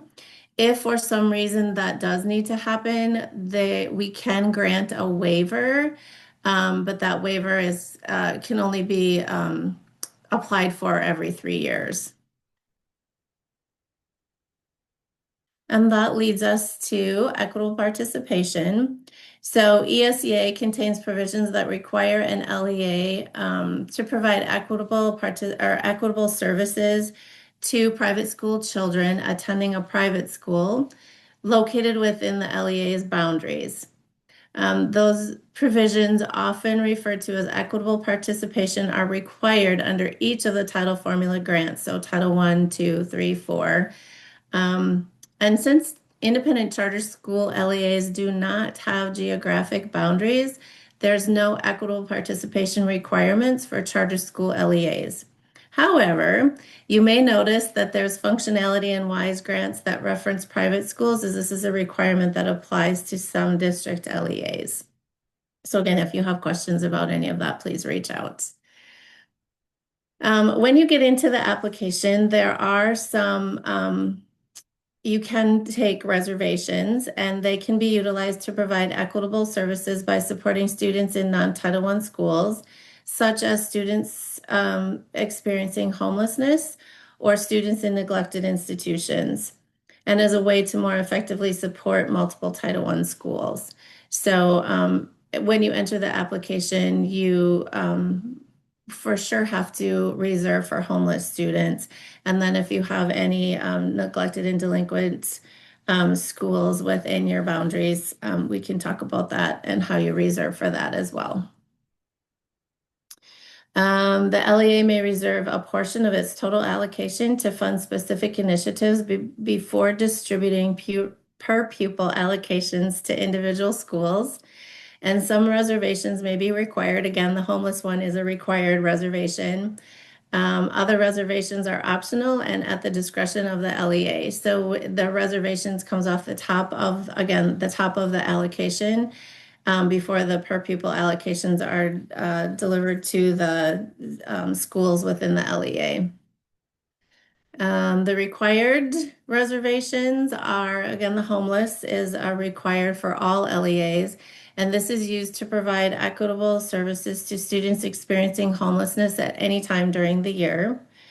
And then there is a requirement for a family engagement reservation, and this is only required if the allocation is greater than $500,000.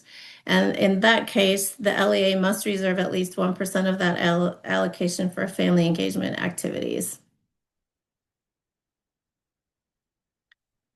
And here are some optional reservations. They include administration for costs associated with services to both public and private school children. Centralized services, for example, a district may reserve funds to hire a Title I reading coach or work with Title I reading teachers across the district. Professional development that can be divided between multiple Title I schools to run a Title I preschool program. You could reserve for that. You could also reserve, an LEA may reserve funds to provide services to eligible students who do not attend Title I schools, such as migratory students, students in out-of-home care, or students currently enrolled in delinquent institutions. And then there are financial incentives for LEAs that are identified as needing improvement for the TSI and CSI schools, and you can also reserve for indirect costs. So when we talk about Title I school eligibility, this is for district LEAs. School building eligibility is determined through ranking based on poverty.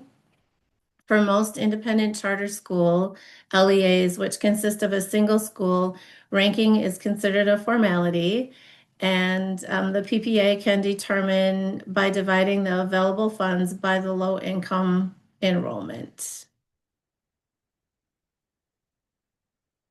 And then that leads us into the two types of Title I programs that we have in Title I-A.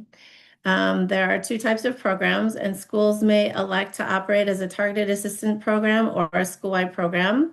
And this is just a brief overview of the two programs. And just as a note, new schools start out as targeted assistants and can apply to become school-wide. So if you are brand new to a brand new school and brand new to Title I, for this year, you would be operating as a targeted assistance program.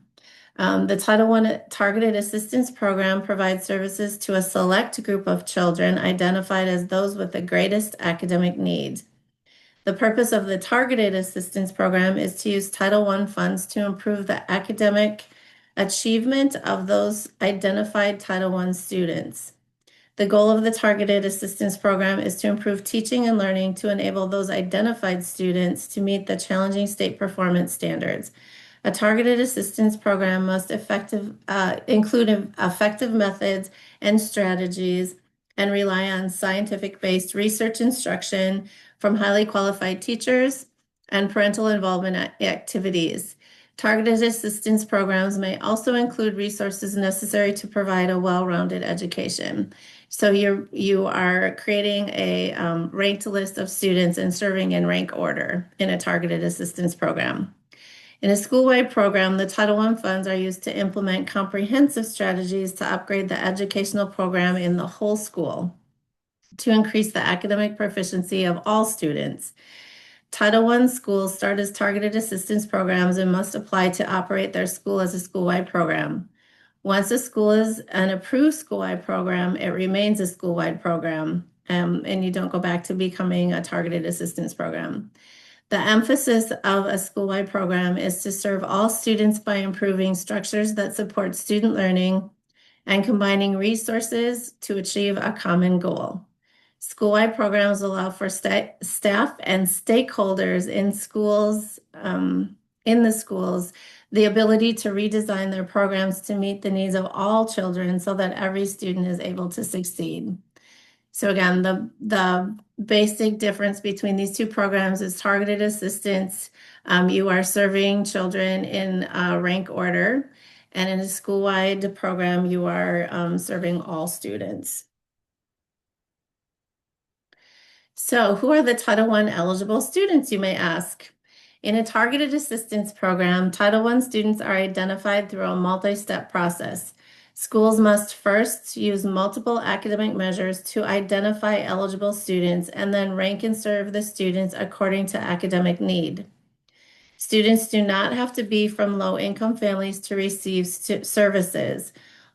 While poverty data is used to determine a school's eligibility for Title I funding, poverty data is not used to determine which students to serve. Once the funding reaches the school, children are selected for services solely based on the academic need.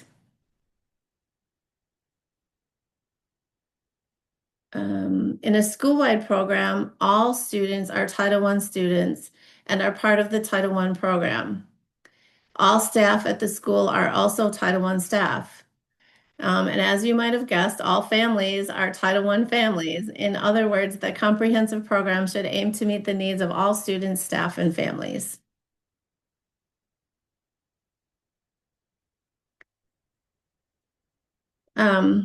So what are allowable costs and needs? For Title I schools implementing a targeted assistance program, the budget item should address the needs of the eligible Title I students, their parents, and their educators. So it could be to staff a person who is serving those students directly. And for Title I schools implementing a school-wide program, the budget item should support the comprehensive improvement efforts identified in the school-wide plan because all students in the school-wide program are eligible to receive services. So in that case, if your school-wide plan showed that there was a second grade that needed additional attention, it could be the funds could be used to fund the second grade teacher in that scenario.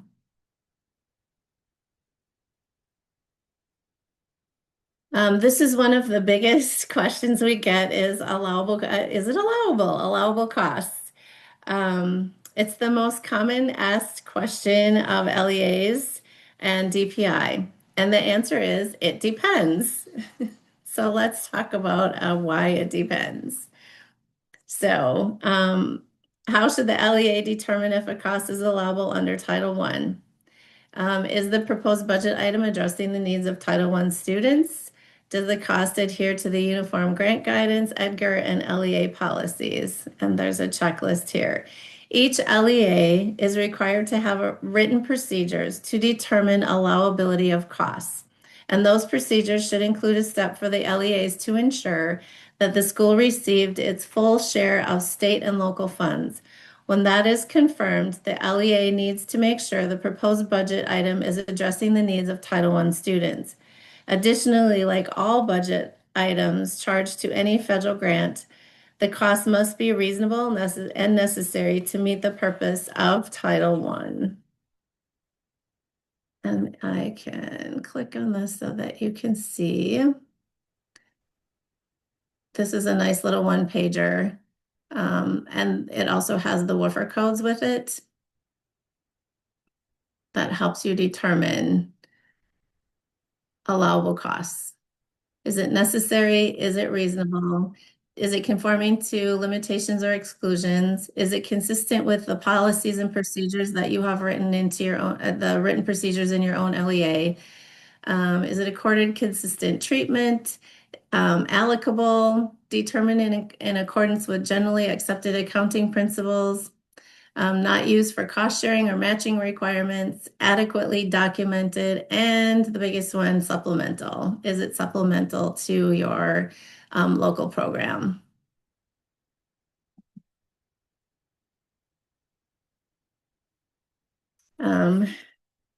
For a guide for completing the Title I Part A application,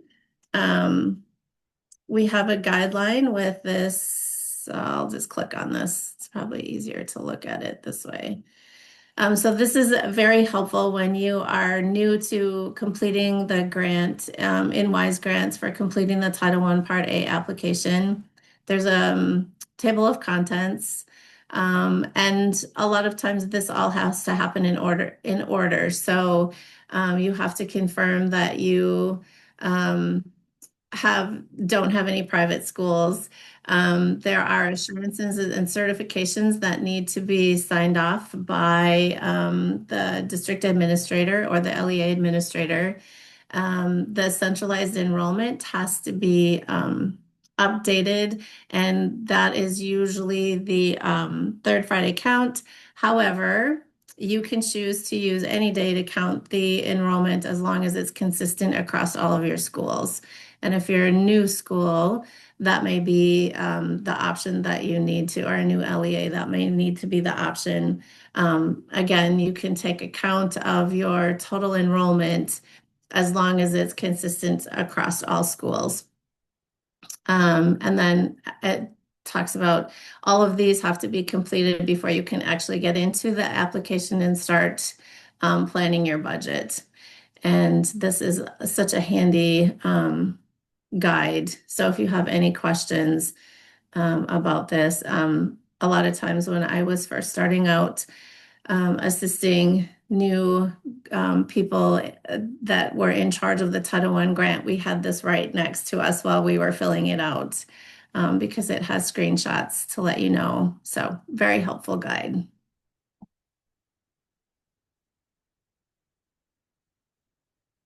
And I talked really fast. This is a list of resources for Title I, and that gives you lots of how to rank and serve if you're not sure about that in your targeted assistance program, what kinds of assessments to use to gather that information, and then how do you prorate some of those or weight some of those so that you have the right students in front of you for that. There's a Title I short here about per pupil amounts. Again, there's the WISE Grants Technical Assistance budget combinations and a guide for completing that application in WISE Grants. So I'm going to stop because I talked really fast. Does anyone have any questions?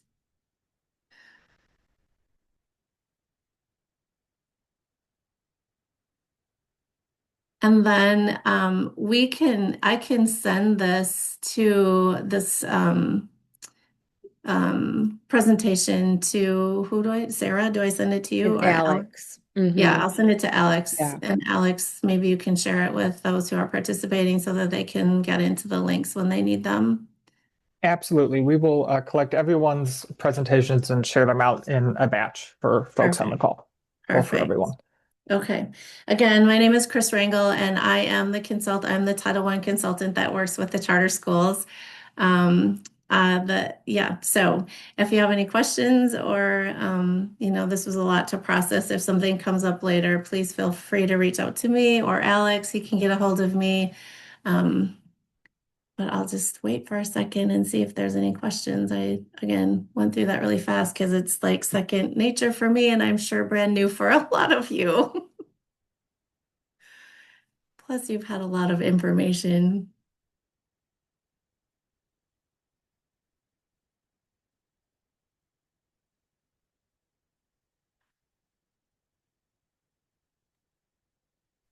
No questions? Nothing for Chris? It's probably one of those things that once you start to get into it, there's going to be lots Yep. of questions. So again, we are here to support you in whatever you need during that time. If it's application support or questions about Title I in general.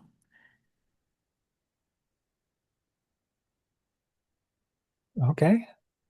Okay. Well, Chris, we don't want to keep you, but thank you for stopping by and chatting with us.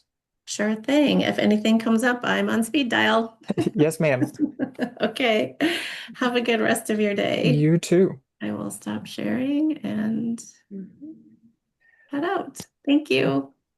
Okay, so we have about 10 minutes, maybe 9 minutes before Trisha from the Office of School Safety is going to join us. So if anyone has any questions that they want to ask the group or any insight you want from your peers doing the same work that you are, now is a good time to do it.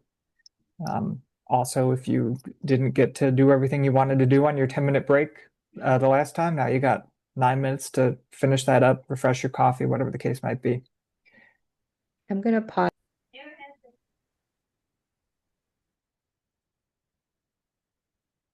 Do you want me to jump right in, or do you want to introduce the topic, or you're muted? Oh, you're Sorry. muted. Yeah, so everyone, this is Trish from the Office of School Safety. You should be able to share your screen if you've got a presentation. I do. And then we have our independent charter school leaders here. So Trish, because you don't live in the education world, do some brief context. So these are leaders of a certain sect of charter schools that are their own local education agencies. They're independently authorized, which means they aren't authorized by a local school district. They're authorized by a institution of higher education or the Common Council of the City of Milwaukee or the Waukesha County Exec for the most part. And so they have all of the obligations of a school district, but they're just a little mini school. So small school, big burden. And part of the things that we do to help them navigate that is we bring in folks like you and folks from DPI to help them understand what those burdens are and what resources are available. And so we're really thankful that you're here today. This is the first time we've had someone from outside DPI join LEA 101, and it's a really important topic, and we're excited that you're here. So whenever you're ready to go, take it away. Fantastic. Thanks for that. I want to tell you a little bit about me. So I am proud to say I'm part of the education world. So I practiced for 31 years as a school social worker in Wisconsin prior to being appointed to this role in 2022. The role is under the Attorney General. And I am having some weird stuff with did I just go black? Okay, good. So I'm going to share my screen, and I do have a presentation for you. If someone could just, Alex or Sarah, if you could just tell me if you could see it or not. We can see it. Yes, ma'am. Fantastic. So what I'm hoping to do today is to provide some clarity on this overwhelming space of school safety by talking about comprehensive school safety. When I say that, I mean there are many elements that go into feeling safe and being safe at school, and that includes psychological and physical safety. And what my goals are of our little half-hour session is really having an appreciation of the current landscape of what's going on in the area of school safety. I want you to know that there are resources available to support and assist and train you all for free at the Office of School Safety. Free is good. And then there are requirements that for 11807 about school safety submissions. And I will leave it to you on if they apply to each of your scenarios, but I think they likely do.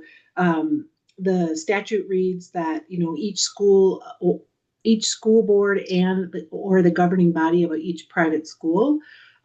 So it doesn't explicitly mention charter schools, but when we get to that point of the presentation about what things are required to document your school safety efforts and practices, we have many schools that aren't required to do this who still do it because they want to be embracing school safety practices as best they can. So along the way, I welcome you to ask questions. I can't see you all, so maybe if Sarah or Alex could tell me if somebody has a hand raised, I'd be glad to stop and provide some clarity.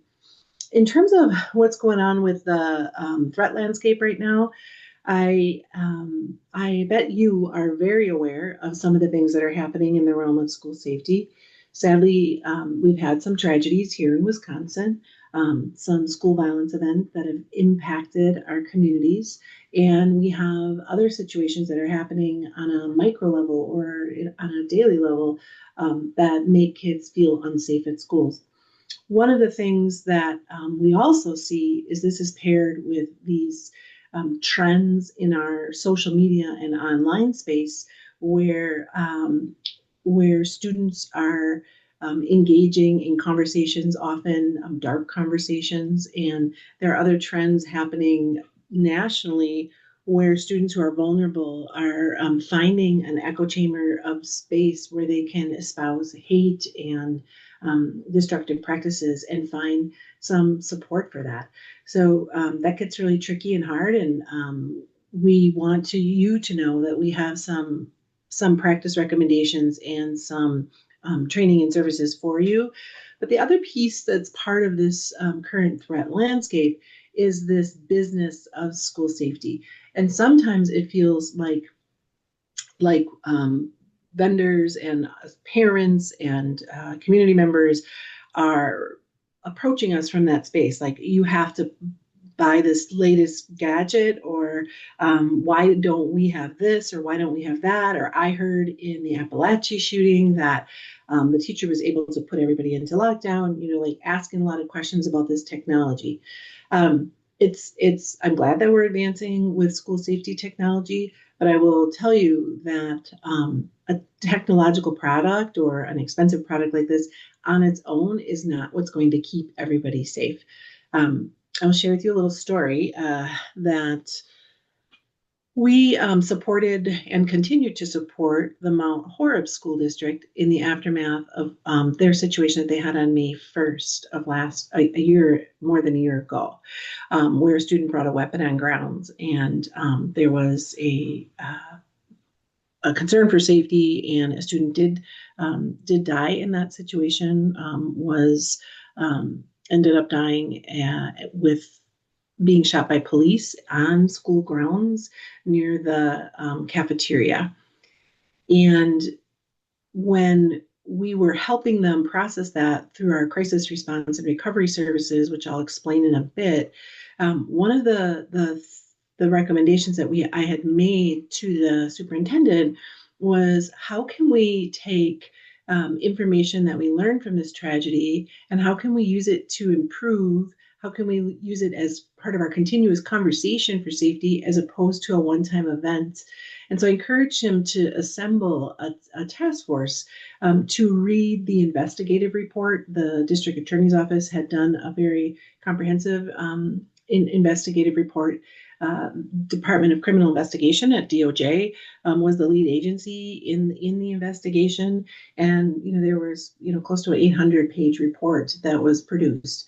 So how can we take that information and make it meaningful and keep us moving forward and provide us with some hope and some feelings like we can make a difference when it comes to school safety with our decisions? And so the superintendent carefully and wisely assembled a team of people across the spectrum in his community. So there were people there who worked in construction, and some who worked in IT, and some who worked as a district attorney, and some who were in law enforcement. And so there were 12 individuals that assembled, and they met for the entire school year regularly, and they investigated topics. They looked at the topics that came up in the investigative report about safety. And their conclusion, I was proud to bear witness to, because I would happen to be at the school board meeting where they discussed it. And their conclusion was that there is no technology product, not one, that can do what humans need to do. And that is to know our kids, to assess situations, to understand what's happening in our community, to create a culture of help seeking where people can report their concerns about youth, and then approaching youth from that place of as an interventionist and trying to help them move forward. And so that was a really validating experience to hear that their report would consider some technology products, but it sure wasn't by any means going to fix the situation, nor could it have been on its own prevented the tragedy that occurred. So it's, I just talked about that it's not one thing that keeps us safe, it's many things. So in school safety, we're simultaneously prioritizing prevention, protection, mitigation, response, and recovery. And those are what we call the REMS mission areas. So we have to be considering each of those elements before a crisis, during a crisis, and after a crisis, and then feeding that back into our planning. We also know that a model practice is to have both a crisis team and a safety team within your school. People, a multidisciplinary perspective, who are sharing their recommendations and best practices and helping to make some of those decisions about what communications you're going to use in a crisis. How are the students going to know if they should be in a hold or in a lockdown? What does that mean? How do you practice that in ways that don't do more harm? For drills and things, we don't need them to be sensory experiences that cause more anxiety in order to build that automaticity that we're seeking so kids and staff know what to do when a crisis event happens. So it's all of these things that are part of keeping our schools safe. There are requirements, like I said, in 11807, and it's one of those requirements is to have a site assessment done. We have some recommended tools and guidance for you to do that, but the recommendation is to do that in collaboration with your local law enforcement. And that site assessment should then be what is prioritized in your customized school safety plan. And then all of your drills and trainings are to practice that plan. And then after you practice that, it should give feedback into that school safety plan to see if anything has to have some more energy or resource towards it, or are there things that are missing in your school safety plan for your current situation and your local setup. So in terms of any kinds of new technology, and I get asked about this often, what do I think of this product or that product? It's only effective if it's part of a larger comprehensive school safety plan. We recognize that this can be a very complicated issue. When our office was created, it was created in response to Parkland after the Marjorie Stoneman Douglas shooting. And we were tasked with bringing model school safety practices to Wisconsin. So we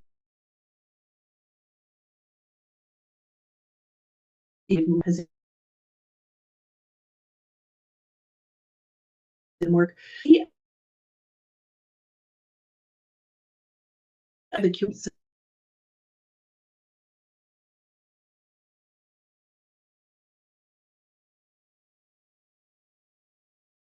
you some recommended practices and resources. So I welcome you to explore that. We also know that there are other resources available free for you, such as those at CISA, which is the Cyber Infrastructure and Security Association. Those things, they have things like site assessments for free. They'll come to your school. They'll assist you in that, lots of tools. And then on our website, we have two websites. One's at the Department of Justice and one's at Speak Up, Speak Out Wisconsin, which I'll explain.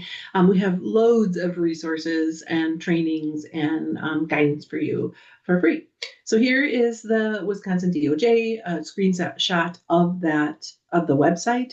So once you're on there and you click on school safety, you'll find all of these categories, and you can click on any of them to learn more about how to implement that, about how to get training for that, and what kind of support we can give you with those items. I would say that, as each of us are making decisions about our resources, our limited resources, and how to prioritize school safety, I do have some specific supports and recommendations for you. We have a second website, which is Speak Up, Speak Out Wisconsin, and that is our threat reporting portal. So what that is, it's an anonymous or confidential place for kids and community members to report concerns about youth. Having that available really increases the likelihood that you, as a school leader, learn about concerns that are emerging in your school community prior to a crisis event happening. This was recommended, years ago after Columbine, and it continues to be one of the most effective practices we can do. Make a centralized reporting portal available to our students, teach them how to use it, and to our communities, our parents. Speak Up, Speak Out is that. It is free. Every tip that we receive, we deliver to the school, so you get that information about what the concern is. We know that over 80% of the time when there is a school shooting, a peer knew about a student's plan to attack. And the impetus behind having these types of systems are to learn about that, are to get that information so that we can intervene, prevent violence, and get help for that youth that is struggling, that's considering using violence as a means to address their upset. But what we've found is that Speak Up, Speak Out really has a very broad diffusion of benefits. Our number one tip that we receive, here's data through June, is about bullying and harassment. And so I'll explain in a minute, but when we look at incidents of school violence and school shootings, bullying and harassment is often a core piece of what begins somebody's grievance or their upset.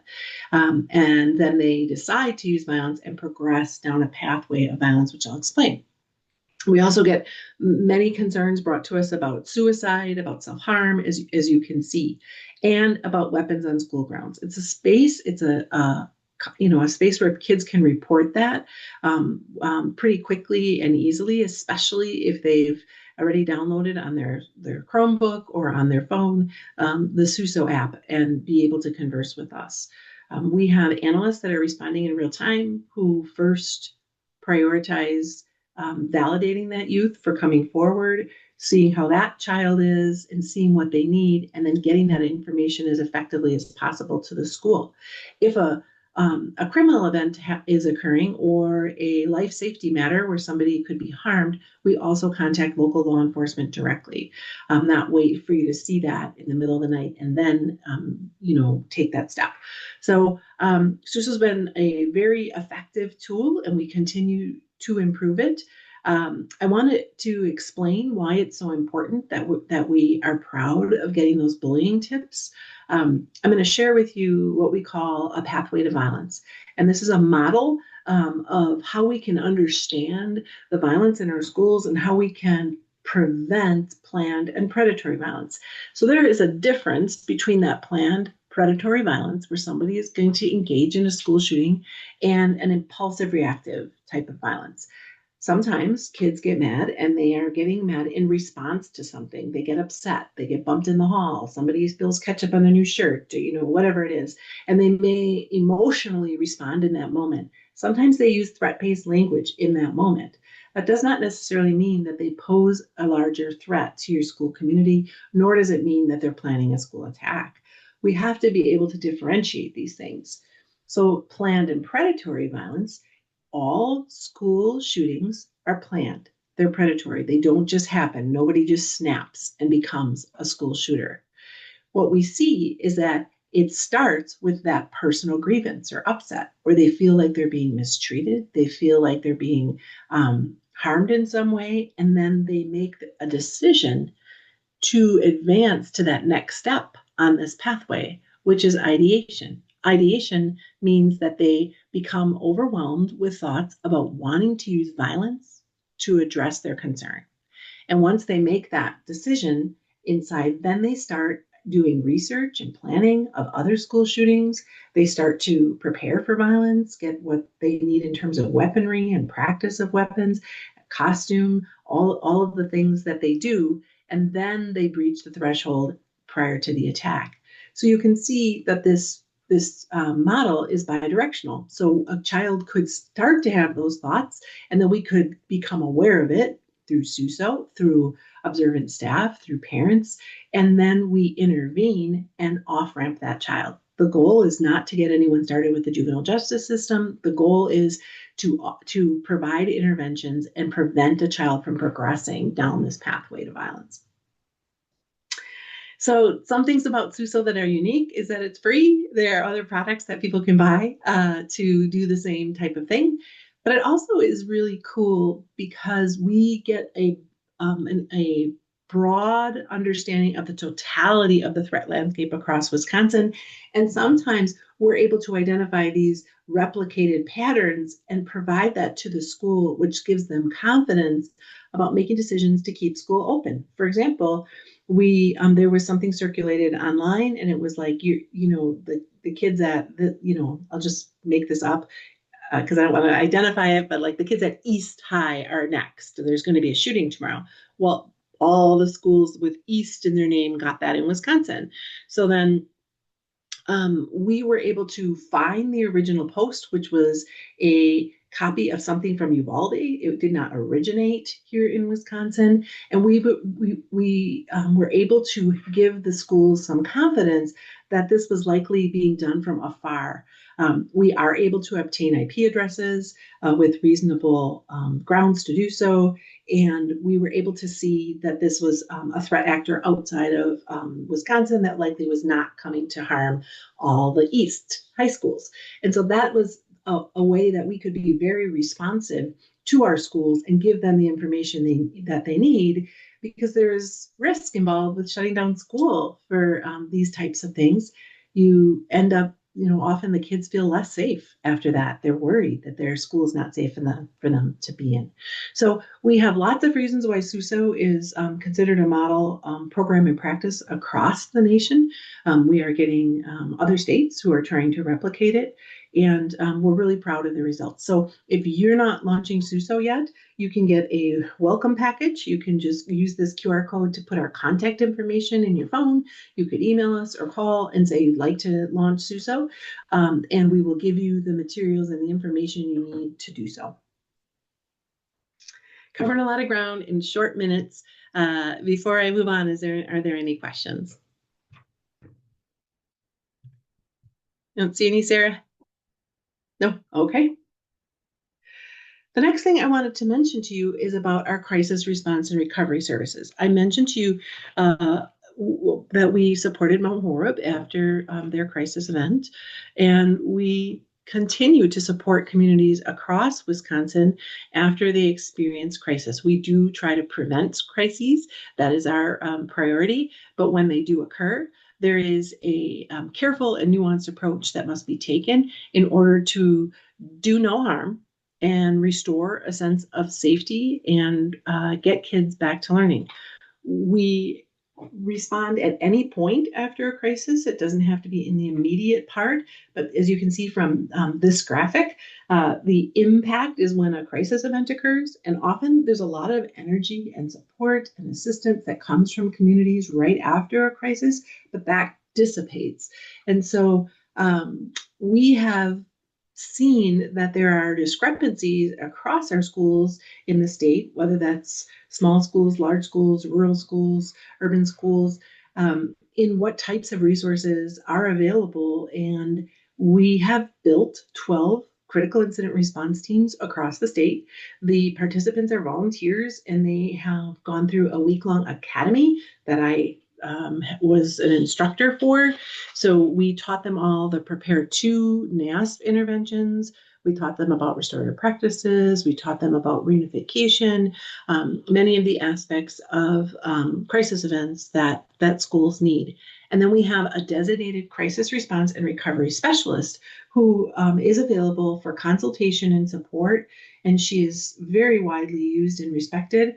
I am a national trainer for crisis response and recovery, so I too provide this level of service to schools. So if you have a crisis event in your school and you just need to have a consult, you just want to have a phone conversation about what things to consider, or if there's any best practice recommendations that we have, we can do that either on the phone or virtually. Sometimes we've met with an entire pupil service team or leadership team to give them guidance. Done that virtually, we've done that in person, lots of ways. I'm really proud to tell you that our positive relationship with the Abundant Life Christian School resulted in them trusting us, in supporting them in their recovery, and through some very specified efforts, all provided for free to them, we helped them get back to school after their school shooting, which occurred on December 16th, and they were back in school on January 10th. Other states don't have this type of service. In Nashville, the Covenant school shooting, I would say, would be similar in terms of the demographics of the school, the size of the school, that it's a Christian school, that it's a private school, that it's K-12, and that school never went back to school that year. People need help in how to do this well. So we provided multiple staff trainings, community trainings, parent trainings. We empowered staff, created the activities for the return to school day, and have continued to support them in their recovery journey. So that is available. It doesn't have to be something massive like a school shooting. I hope that does not happen to another Wisconsin school. But we also are able to help provide some consultation and support when you're faced with questions after a crisis, like how do you do school safety drills after you had a real event where kids felt scared? How are you going to do that without activating their sense of trauma? We provide staff training. We've done that across the state in multiple capacities, and we sometimes partner with others to bring that approach to Wisconsin. Something else to think about is if after a crisis event, there has to be some real careful planning with the potential to do harm if we over respond at the quote unquote anniversary time after an event or 6 months after the event. We also have critical incident stabilization grant funds to support schools after a crisis. So I would encourage you to, you could contact us through Speak Up, Speak Out anytime to say you need support or assistance with a crisis event, and we'd be glad to guide you and support you. And please don't worry, we're not going to like box you out or take over. We're going to give you recommendations that you choose whether or not you want to implement or not. Next topic that I want to talk to you about is behavioral threat assessment and management. This is determining how to tell if somebody poses a threat versus made a threat, or how to use the totality of information and circumstances to develop an appropriate intervention plan for kids who might be on that pathway to violence. So it's centered around an individual student of concern. We know that when school shootings occur, that the children who engage in these behaviors, there are concerning behaviors that are warning signs, and they're usually with the kids who already attend your school, as opposed to an outsider who comes that we have secure entrances to protect us from.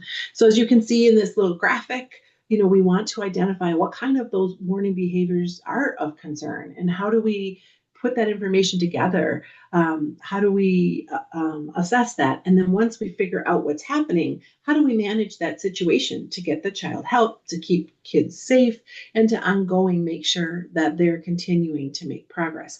And that is behavioral threat assessment and management. We have recently released a revised protocol. If you have used our old protocol, which was about phase 1, 2, and 3, we no longer use that. We have revised it completely, where we have a triage and an inquiry phase, and then an assessment. Most of these are managed within the triage or inquiry phase, and then how to develop an intervention and support plan. Our practices are very consistent with what is promoted by the prevention wellness team at DPI. We've done some collaborative trainings together about when students with special needs, we're doing a behavioral threat assessment, how to approach that. And I think you'll find that this is definitely a public health approach, where we're trying to be wise about our interventions, recognizing that kids are responsive to interventions when we offer them support and assist them. So we have all the forms, the guidebook, everything available to you online. And then another thing that I made with a collaboration with DPI is an e-learning module that's an hour long that goes into that pathway, and it explains what some of those warning behaviors might be. DPI has set it up so that people can get a certificate emailed of completion after taking the course. And some schools are requiring all of their staff to take this 1 hour training as a way to increase the collective capacity of people to recognize when somebody's demonstrating behaviors of concern that could result in a school shooting. And that up there for a second. And then the last thing I want to mention has to do with just general school safety guidance. It's the reason I showed you the comprehensive school safety framework, so that you have all of those resources available to you in there. It's why I showed you this, that it all goes together. That site assessment, emergency operations plan is what we sometimes refer to as the safety plan, drills and training, and then that feedback. No one's safety plan should look exactly like another school's. It should be very specific for your school, for your the layout of your school, whether you're in the middle of a farm field or if you're in a next to a busy intersection on a city street. It all should be very customizable. When we look at those things that have to be submitted annually, And again, charter schools aren't specifically mentioned, but other language in there suggests that, people might want to explore whether that they're required under 11807 to submit these. But they're required to submit a map, that safety assessment, safety plan. There's documentation that they've provided safety training to their schools and documentation of their drills. This is a pretty low bar. Like other states have many more requirements, such as a requirement to have a behavioral threat assessment team that is trained, that can identify these concerns. We do provide training such as that. All of our trainings that we provide, you'll see on our the AOG website, are free to you, and we try to very hard to make sure we get all around the state in order to provide that. If you don't already, I would encourage you to subscribe to our newsletter. You get lots of information about things that are happening, about resources and guidance. So it's a pretty easy way to keep abreast of some of the things that are going on in the school safety world and landscape. And another thing I wanted to call your attention to is that I recently made it's about an hour, it's an online module I worked with law enforcement and with folks at DPI, and we created this training, which is from our multidisciplinary team: law enforcement, school safety specialists, DPI, special student services specialists, special education, about how to get best outcomes for students with disabilities when law enforcement responds to school. I think it's a really great training. So if you're looking for opportunities for people, this is another free training that I thought I'd throw in there for you. And then this is the number for us. You can contact us here if you have a crisis event, if you have a question, if you'd like to know more about some of the work that we're doing. It's answered 24 hours a day, 7 days a week. It is the hub of our office, which is Speak Out, Wisconsin. I see Patrick Chambers is here. So that means good timing. I just wrapped up. I will stop sharing and see if anybody has any questions for me.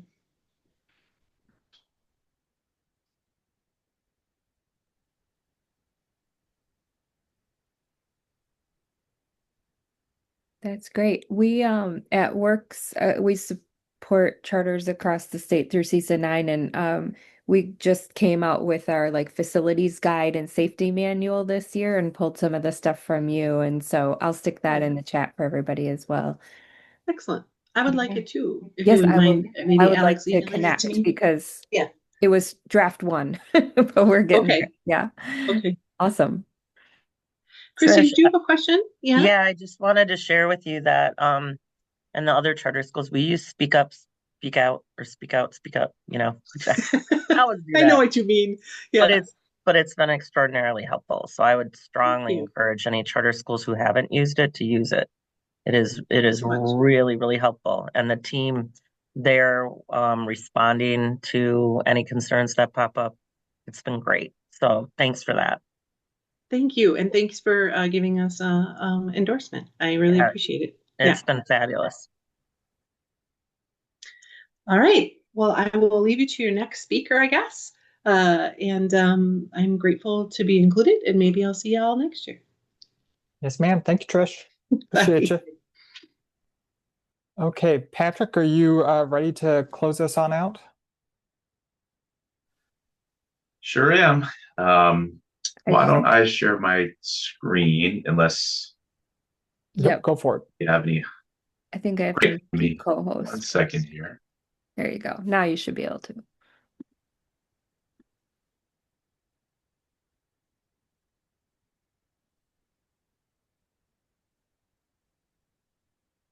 Okay, can everybody see it?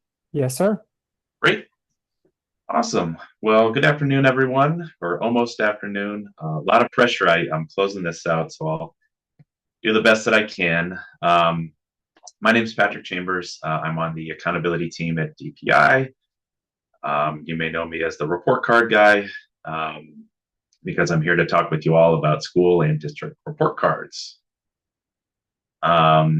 So by state law, DPI is required to produce school and district and choice schools as well, report cards every year. And this includes independent charter schools as well. If you've never seen a report card, you can go check it out right now. They are publicly available at the link here in the slides. And I'll make sure that, Alice can make sure that you get a copy of these slides when we're done here. But yeah, they are publicly available. This is a screenshot here of our report card app. It is kind of tricky to find the independent charter school report cards compared to the regular public schools, because the way you find them is you click the district and there's a drop down, and you find the independent charter school operator, and that will have all of those schools. You can see all of their report cards. This is an example from the Lincoln Academy. You can see it here. I will say that we are actually in the process of updating our report card app. So very shortly, we'll be rolling out a new app so you can find report cards on. And one feature of this new app is that you'll be able to search for report cards just by the school name. So that'll make it even easier to find the report cards. In terms of what we need to create and produce a scored report card, well, we need at least 2 years of at least 20 tested students who were enrolled for the full academic year for those years. We need, at a bare minimum, that amount of data to create a scored report card. For schools that do not meet these requirements, including new schools, they participate in a separate process known as alternate accountability. I put a link to that here in the slides. I'm not going to get into specifics about that, but kind of a quick way to summarize that is that schools kind of come up with goals for the year, and their report card ratings are determined by whether or not they meet those goals.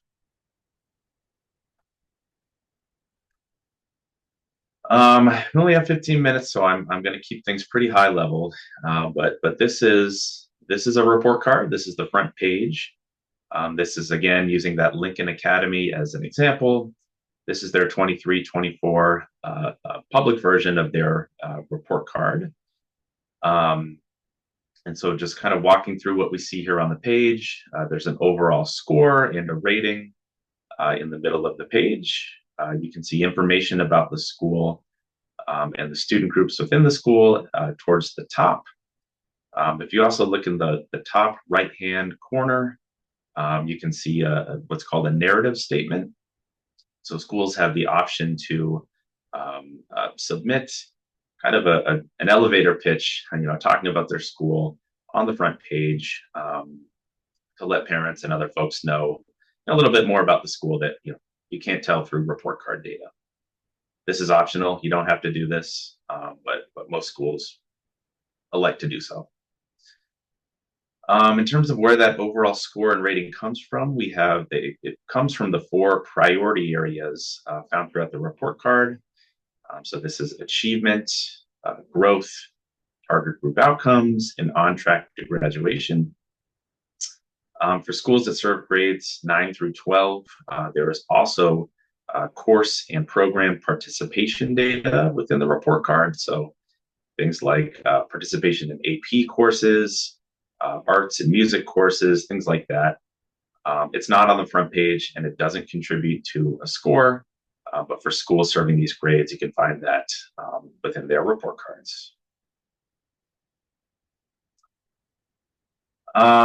Timelines for report card releases. So there are 2 major report card releases that occur every fall. The first is called the preliminary secure release. So this occurs typically in early October, in which schools and districts have an opportunity to see their preliminary non-redacted report cards in SAFE, which is a secure login site. I mentioned that the data are not redacted, so they should never be shared publicly because of student protection concerns. This preliminary secure release gives schools and districts the opportunity to review their report cards before they go public, and to look through the data in the report cards and to reach out to our team or potential data corrections if they spot some data submission errors. So we process these corrections. We work with schools and districts to prepare for this public release that takes place typically in mid-November. This is where report cards are finalized. There are final versions of the secure report cards and safe, and there's a public release as well. We do a lot of, you may as well, interviews with media about the report cards, and put out a news release and all that fun stuff. So for schools that are new for the upcoming school year, 25-26, as I mentioned earlier, you won't receive a scored report card at first. You'll receive a report card that has a rating using alternate accountability, and that will take place in the following fall. So fall 2026, you'll get your first report card. It won't have a score, but it will be rated using alternate accountability. But then the following year, once we have those 2 years of tested students, that's when you receive your first scored report card, so fall 2027. You may want to mark that on your calendars. I mentioned the report card release that occurs every fall of the following school year. In order to prepare for these releases, we have a ton of different resources that we post to our webpage. We create new resources every year. We update our resources every year. We'll be doing that again in preparation for this fall's releases. So I definitely recommend checking out that page and bookmarking it at the very least during the fall, because it'll come in handy. Some other links that I put here, all the data for the report cards, they're submitted by you guys, right? Through WISEdata, through the various snapshots. So that's important to get those data submitted correctly, because they're going to appear on the report card. So I have a link to the snapshot preparation page. I mentioned the course and program data, some more information about that. The inquiry process, which is what I mentioned earlier, where folks can reach out to our team for potential data corrections, link to that. And schools are also required to publish versions of their report, or the public versions of the report card on their webpage. This is a state law. So if you want to learn more about that, I know it's really fun stuff. I have a link to those notification requirements. This doesn't cover everything, and we get tons of questions, which are great. So as always, not only during report card season, but throughout the year, please reach out to us at reportcardhelp@dpi.wi.gov, or you can contact me. Again, my name is Patrick Chambers.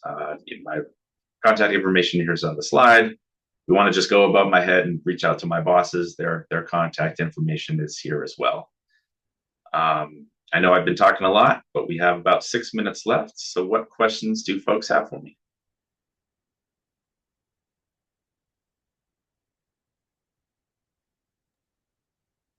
Patrick, I have a quick question for you regarding the October date.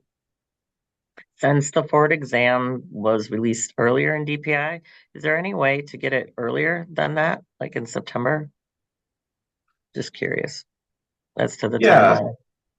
Good question. I know that the Ford release, assessment results release are getting bumped up. At this point, we don't have any plans to move the report card preliminary release up. We don't have any dates finalized, but at least for this year, it'll probably still be in that early October range.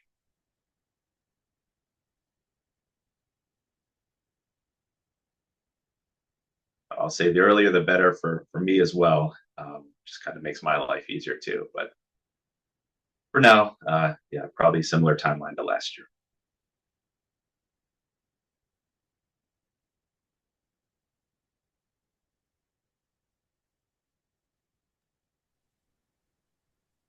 Any other questions? Not seeing any hands. I'm not seeing anything in the chat.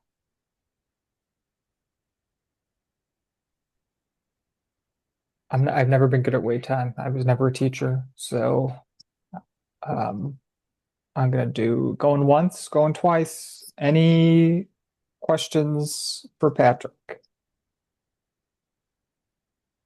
Okay, then I'm going to steal these 4 minutes back and do a quick closing with y'all before I let y'all go, if that's okay. Patrick, thank you for stopping by and chatting with us. Thanks for being flexible about the timing. We appreciate it, and we always appreciate you coming in and refreshing us on report cards. Of course. Thanks, everybody. Yep. And then for the rest of you all, the independent charters, if you have any questions that you think of later, please always reach out to me. I'm always available to help you all. If you insist on calling me, that's okay. I'll still pick it up. But my email is alexander.robertson@dpi.wi.gov. That lives on our website, along with the emails of everyone on our team. We have a fantastic team of folks. I'm the primary point of contact for independent charters, but I'm certainly not the only person who works with independent charters. Cassie Benedict and Dr. Michael McCade both assist independent charters. Our auditor, Liz Wynot, goes through every single one of your audits every year. It's an intensive process, and we really rely on her expertise. My boss, Mike Bormet, is always around and helpful. And then our big boss, who's even bigger boss now, Chanel Crawford, who's now an assistant state superintendent. We have a fantastic team of folks who are here supporting y'all and the work that you do, supporting kids, which is, again, why we all got into this business in the first place. So I just want to say, and Sarah, I'll let you close it out if you want to, but I just want to say before I let y'all go that I really do genuinely appreciate and admire the work that y'all are doing as educators to move the needle for kids. And I want you to know that when we work together this next year to keep y'all in compliance, that I want to see you all succeed. I want to see you all do right and help you all do that. We are in a moment where charter schools are really under the microscope, courtesy of Oklahoma, and just where we are and how politicized education is. And I want you to know that I do not think of you as some leech on public education. We all know that charter schools are public schools. And I know that it can feel like, when you hear from other sectors of even our other public educator friends, that y'all are some sort of, that you're doing wrong. I want you to know that I know that y'all are doing right, and I want to help you do it. So that's it. That's all I got for you. Sarah, do you have anything you want to add?